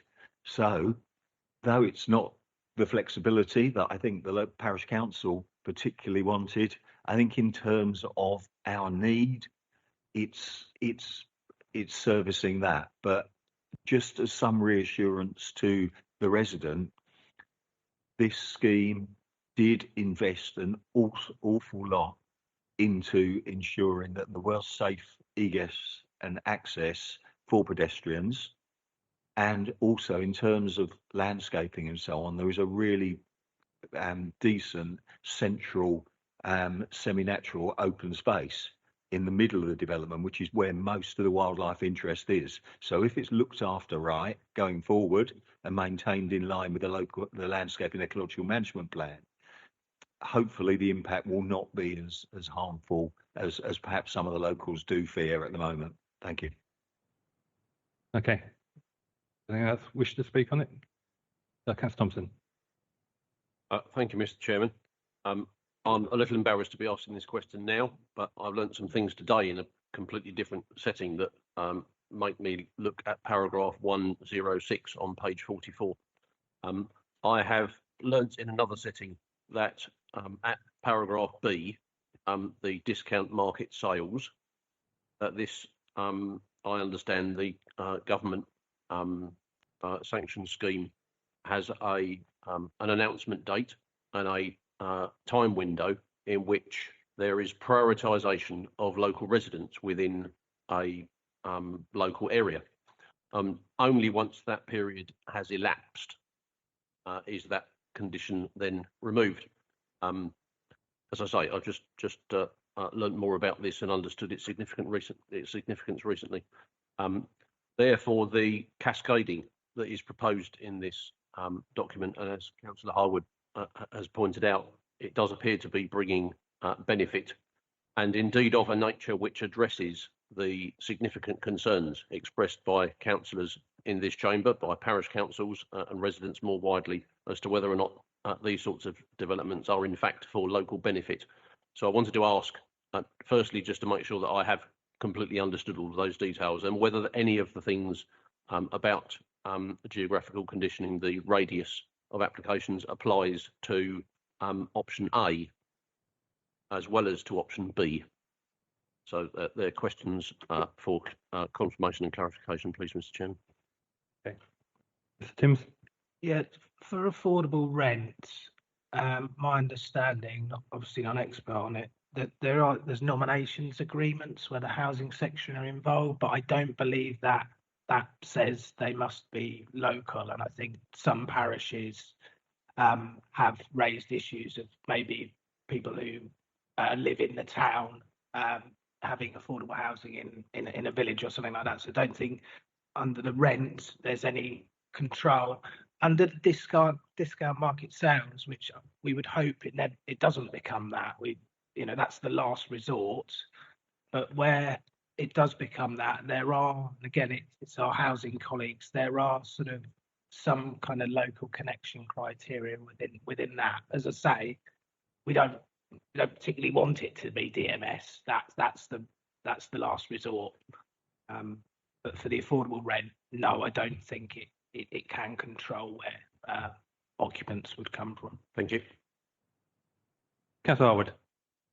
However, it would be Maidstone Borough, yeah, so that it will not be kind of, other parts of the country. It will be Maidstone. So just to confirm that. Which within our own housing thing, we have that local connections come first policy. So if anyone else doesn't wish to speak on this, I will move this as per the papers. Just to clarify, so for the gentleman, we were only actually discussing the social housing element. We weren't discussing the whole application again. Okay. So I propose as per the papers. Do you have a seconder? You then? All in favour? Unanimous? That is passed.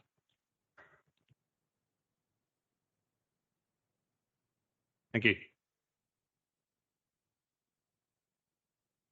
So, item 18. Sorry. Item 18 is a starred item. Does anyone wish to see this introduced? No. I know.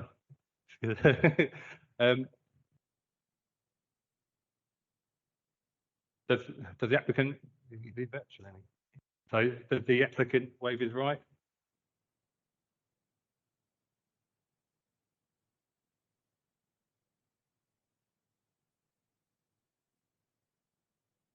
Okay, Nicholas Wheeler, are you with us? Yes, I am.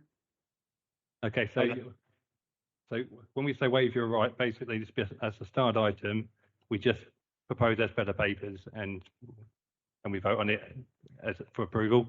So just asking, do you waive your right? Yes, if it's being voted for approval, yes, I waive my right. Okay, thank you. So as per the papers, do you have a seconder? Thank you. All in favour? Thank you. Okay, technically, the next item, we have no speakers on neither. Does anyone wish to see us introduced? Okay, take it to third item. I move as per the papers. Do a seconder? Thank you. All in favour? Okay. Item 17 is approved. Okay. Item 13, Fir Tree Grove, Bedhurst.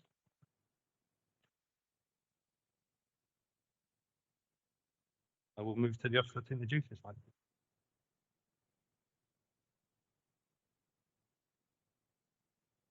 Thank you, Chairman. Evening, members. The first of the three items on the agenda tonight is the confirmation of Tree Preservation Order 5012-2025. It protects two trees here in one fir tree grove, both in the front garden. Members will see the aerial photograph in the report. Give you a context of their visual amenity. This is a photograph taken along the road. Obviously, they're quite big trees. It protects a Wellingtonia, a pine. Obviously, the Wellingtonia is the more dominant feature, but is the closest to the property. Here's a more close-up view of the trees directly opposite the property. The property has been up for sale. Hence, the preservation was put on when the property was put up for sale to obviously ensure the trees are protected at the time. Here's another basal view of the trees to give you any context of how close they are to the property. So they are quite close and they are quite big. Obviously, in Appendix 2 of the report, you can see there has been two objections, one from the current owner of the property and one from a potential purchaser. The main context of the report of the objections are the possible effect the trees have on the property. They've submitted with their objection various photographs of cracking to the property, and obviously it's quite clear. This is the one that I've taken from outside the property. This is the front window at the front of the house, and there's a vertical crack that emanates from the corner of the window there. That's the window, there's the front door, the cracking's just down here. They've also, this is the next door neighbour's drive, and they've also said that obviously there's root disturbance going on in the driveway and lifting it and making it uneven, which is quite clear to see. So obviously my report outlines our response in terms of the objections. Obviously, in terms of the objections, it's whether the objections are enough to not confirm the order. And when I mean confirm the order, is make it permanent, because at the moment it's on a 6-month temporary basis. The idea is whether the objections are enough to warrant to protect them permanently. If obviously at the moment we don't have any evidence to prove that the cracking of the property is anything to do with the trees, because no evidence has been submitted. But if that evidence were to be submitted, it would be via an application. If members were keen to confirm the order tonight, if an application is submitted with the relevant evidence that proves the trees are probable or the likely or contributing towards the damage, then obviously we would assess that application on the merit of that. So at the present time, the evidence that we have currently before us to confirm this order does not at this point in time put those two trees contributing towards the damage. But obviously it's clear there is issues going on, but we can only assess the information that we have at this time. We did ask the current owner and the objectors for them to see if they could seek further reports from engineers, and they haven't done so. But obviously that's not to say they can do it at a later date if they make an application to fell them or prune them, whatever it is the application is. So hence at the moment, the papers stand that the recommendation is to confirm the order as it stands as an unopposed order. Thank you. Okay, thank you. We have Lisa Richardson as a speaker.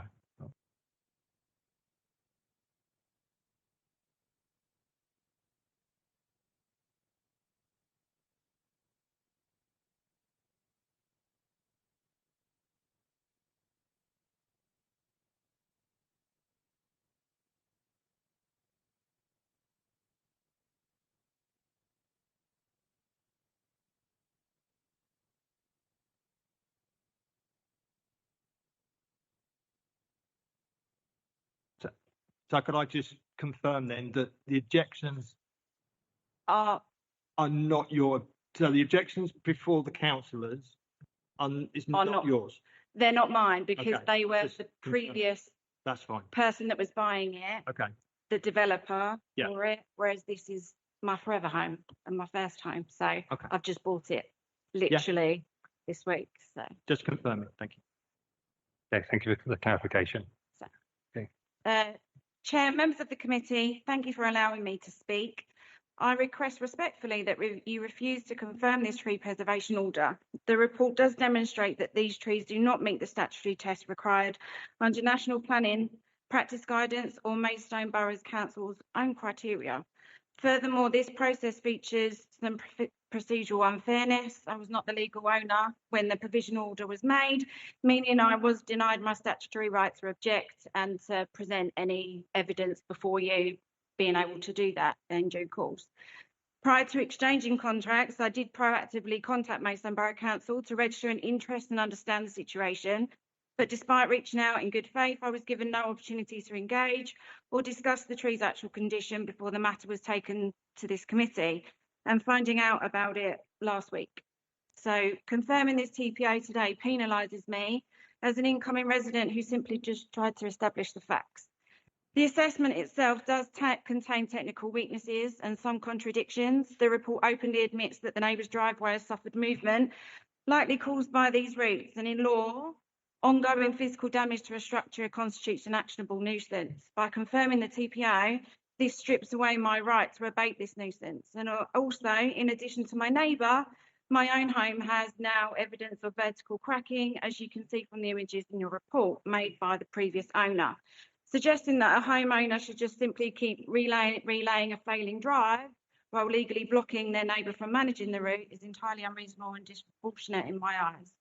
The officer estimates a remaining lifespan of at least 20 years, but misclassifies this as long retention. In standard agriculture, 20 years is low to moderate retention.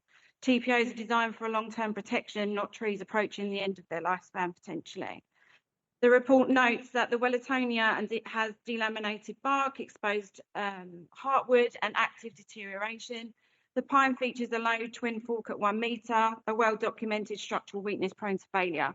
Yet the report inexplicitly grades the pines in good condition, and the trees are also are top heavy and beginning to curve at the top, creating a lion's tail. The report openly concedes that no climbing internal or root zone decay inspections were performed, explicitly stating that they should not be considered an indication of safety. A basic ground level visual scan cannot provide a robust defensible basis for a permanent order. Most importantly, the report does admit that a TPO is maybe being used to bypass a private contract, being the covenants, stating that the level of protection from a covenant is not securely policed, making the provision of a TPO more expedient. A TPO cannot legally be used as a shortcut because a private covenant is inconvenience policed. Confirming a TPO based on an unassessed safety risk, an admitted actionable nuisance, an attempt to enforce a private covenant would leave me as a owner is now at a disadvantage. Thank you. Okay, thank you. Sorry, members, whose ward is this? Anyone? Councillor Thompson. Thank you, Mr. Chairman, and thank you very much for coming to speak to us. And we have listened with care, both to your statement and to the points made previously, which are obviously all sorts of thoughts with pertinent. Thanks to the officer for adding some further comments about the sequential process and procedure that might be thought relevant. It perhaps would still be helpful to spell out in a little more detail what might happen next, just to clarify that, to clarify and address the concern assertion that the granting of this full TPO somehow obstructs proper care and attention to health and safety and the soundness of the built environment, so that the proper balance is achieved in with due attention in a properly timely manner. Thank you. That's quite a detailed question. I shall go straight to Goss's. Thank you, Chairman. Firstly, may I say, the points raised by yourself are very valid, and I mean, the evidence that we've been given in terms of so far clearly sees there is damage being caused to various things, and that's, you know, that's clearly shown in the report. There's no one to hide it, you can see it. So that's something we're saying. In terms of I suppose, first point, actionable nuisance, correct. Someone else's tree is causing a physical damage to a structure or some other part of someone else's property, that's caused an actionable nuisance.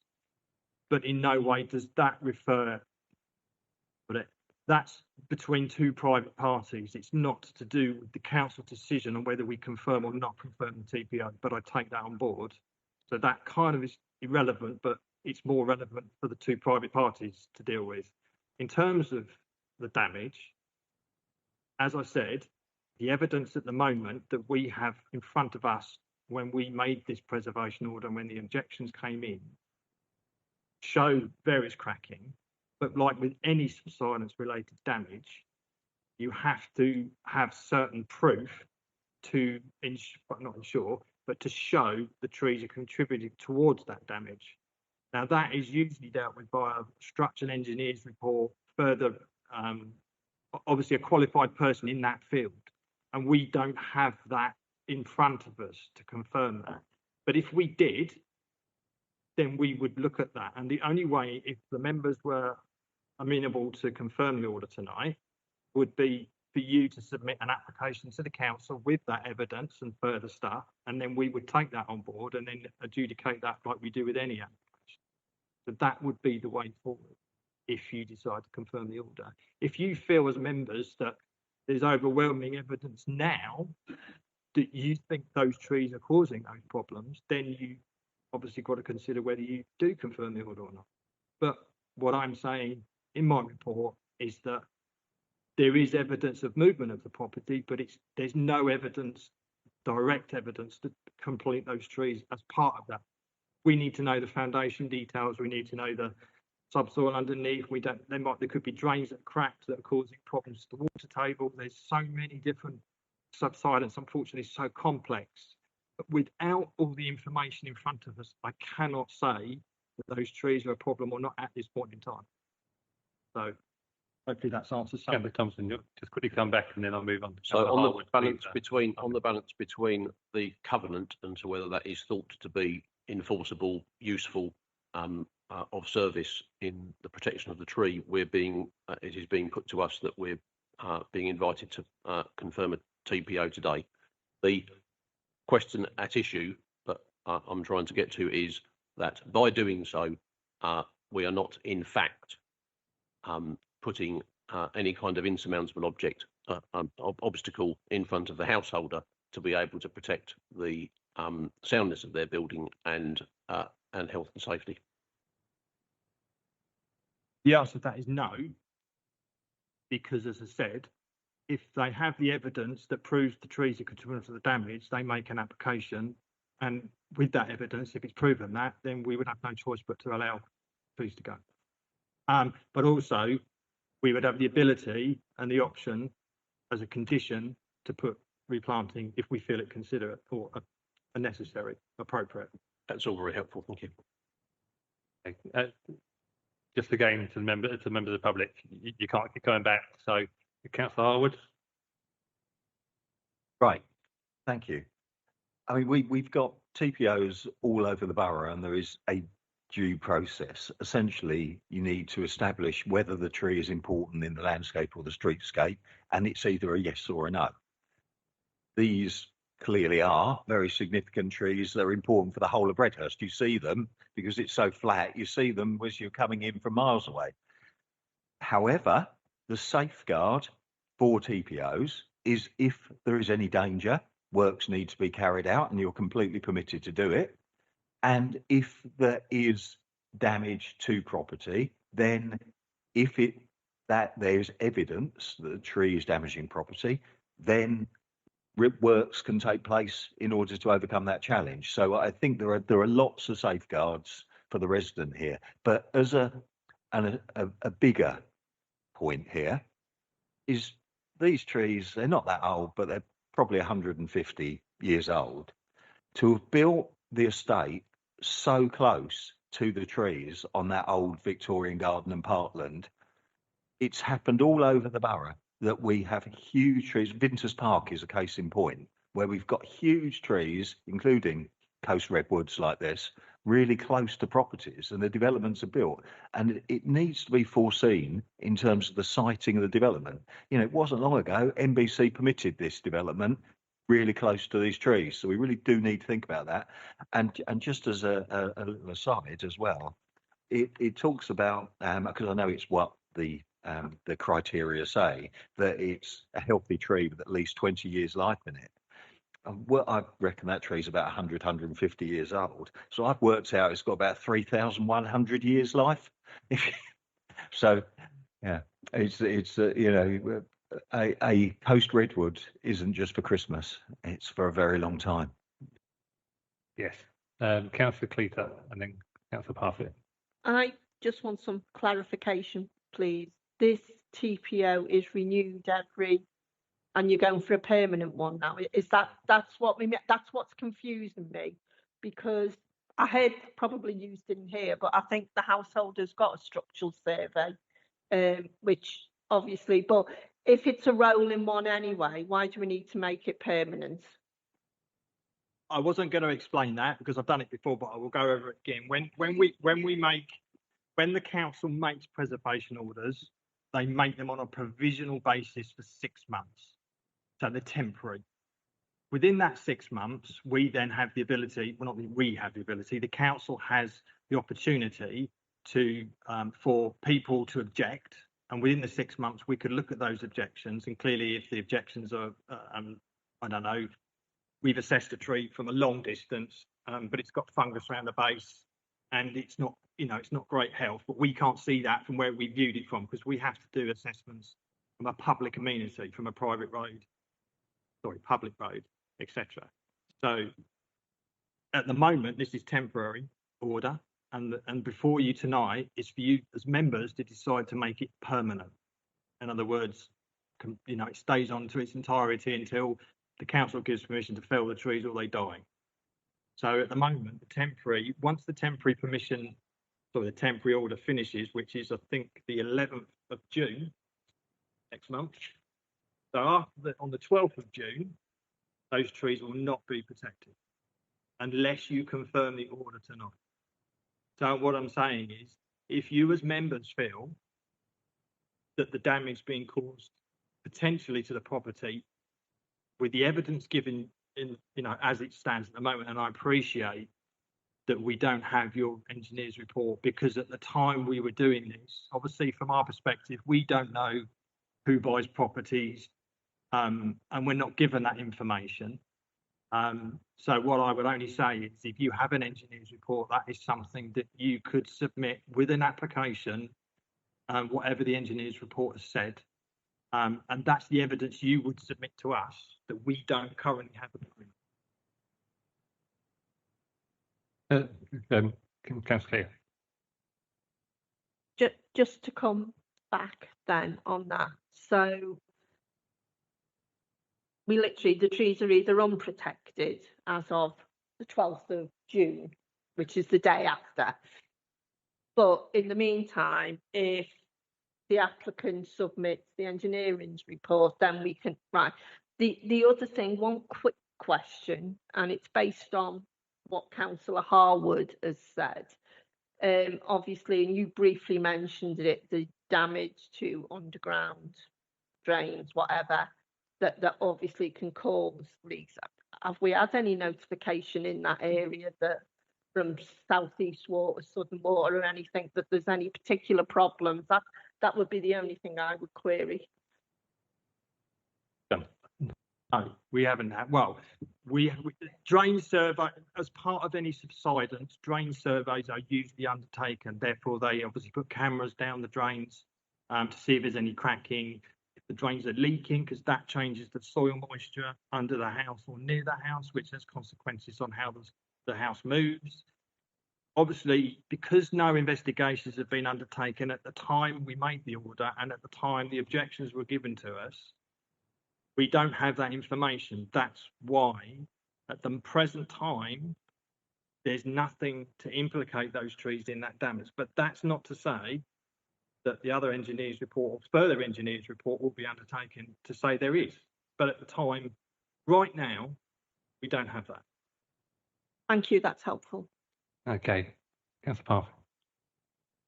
Thank you, Chairman. Obviously, I'm not a structural engineer, so I can't actually make a decision as to whether this damage is being caused by this tree. I mean, I think the questions that I had have partially been answered in that there is a route for the applicant to come back. I suppose my next question, so I'm happy with that, but what I would like to know is if the applicant submits a report that says that the damage is being caused by those trees, do we then, is there an onus on us to get a second opinion? Is it just taken as, you know, how onerous is that process for both us and the applicant, I suppose I'm asking? Any application that's submitted to the council, as in a tree application, is usually dealt with in delegated form, in other words, delegated powers. I believe the constitution is if the parish council object and it goes against our objection, or sorry, our decision, then it would have to come to committee to be viewed. So basically we would make the decision, I suppose, as officers, in terms of the information submitted clearly demonstrates, and I would say if the information submitted to us demonstrates those trees are causing, or sorry, contributing, it's usually contributing towards the damage, then from our perspective, we would be pretty silly not to allow it, because we'd be open for compensation, which we have had actually in the past when this committee refused an application for felling of a tree which we were going to approve, and we went to compensation, so we had to pay compensation for it. So we have to be very careful how we deal with applications in terms of subsidence. Thank you, that answers my question. And just to clarify, It makes sense, yeah. on the engineering reports and stuff, obviously we go through a validation process, so yeah, it's the same as any, yeah. So I think my question has just been answered, because I was going to ask if the TPOs agree and then the engineer's report comes back that it is possible cause to the damage of the house, then that means the TPO can be lifted so then relevant work can be done. The TPO won't be lifted. TPO will be permanent if you decide as members tonight to confirm it. What the applicant would have to do is make an application to take the trees out or do the pruning, if pruning's appropriate, based on the evidence they've given, and then we would decide that application, either allow it or refuse it, depending on what the evidence is and whether it's justified. I think I've got that. So if there is a problem after the TPO that's been put on as permanent, then work can be done to protect the house if it's found that that is causing damage. Thank you very much. Jim, one last thing. I would just like to say that if you have such evidence, then obviously my details are on the agenda, etc. And I'm more than happy to talk to you after about how the best way to put an application forward if you feel that's appropriate. okay, Ben. Thank you, Chair. Yeah, I think given the officer's reassurances and the level of evidence that we got in front of us, I see no reason not to approve the recommendation to make the TPO permanent. I'm happy to second that from the chair. Okay. Okay, I think we had quite a bit of debate on this. There is a route. It says unfortunate at the time with the changing of contracts. So we should go to vote. All in favour? Unanimous. Okay, that is approved. Moving on.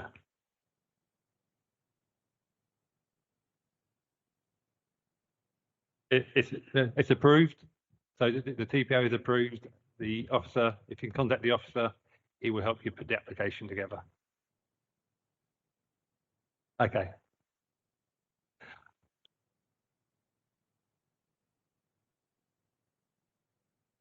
Okay, we shall move on. We shall go to another TPO. Let's do again, Paul. For 3 Ashford Road. Sadly, my time's up. It's my colleague. Oh, sorry. It's my colleague's turn now that you've heard it up. Thank you, Lewis. Yeah. Hi, good evening, members. So this is a TPO application, number 26-500-895. The submitted address was 3 Ashurst Road. The tree is a sycamore and it's actually located behind number 13, Ashurst Road on NBC owned land.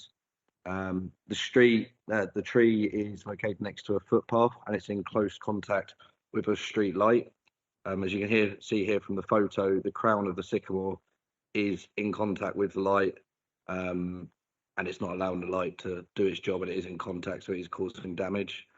The application is to raise the crown by 5 meters, and this is just to give clearance, so the street light can work to its best ability. The recommendation is for the application to be permitted. Okay, thank you. I'm just going to propose as per the papers. Seconded. Cheers, Mark. Sorry, I just like to add a quick amendment if that's possible. Just I didn't see anything in the papers about retaining the wood on site. I was just wondering if it was possible to have anything from that tree added to the woodland that's in the playground area, just so that it's retained and added to the B&G on the playground. From when I looked at the tree, I think the crown that's going to be removed isn't going to leave substantial cordwood, so I don't think you're going to be able to make sufficient habitat piles. I can put it on there, so that it is there, and then when the works are carried out, it can be assessed. We have the option to either do it or not do it. That's fine. Yeah. So you want an informative on there, yeah? Yeah, if that's it. If we're just saying, so if it's enough there that we can save it and we can use it on the ground, by all means, please do. If not, then we know. Thank you. Okay, Councillor Harwood. Yeah, I just really wanted to kind of confirm that there is a quite significant block of woodland within the Ashurst Road open space that we own, and there are dead hedges around the edge of that. So actually, even if it's kind of twiggy and not really cordwood, nothing decent, it's still useful in creating a barrier along some of the edges of that woodland. So there is a use for it, and the locals can help with the dead hedges and so on. So I was just supporting the ward councillor, really, that it seems like a good idea. So we'll put it as informative and delegate that to the officer. Okay, so you were seconding me there, weren't you, Mark? Yes. Okay, anyone else want to come in? No? Okay, go to the vote. All in favour? Unanimous? That is approved. Okay, on to appeals.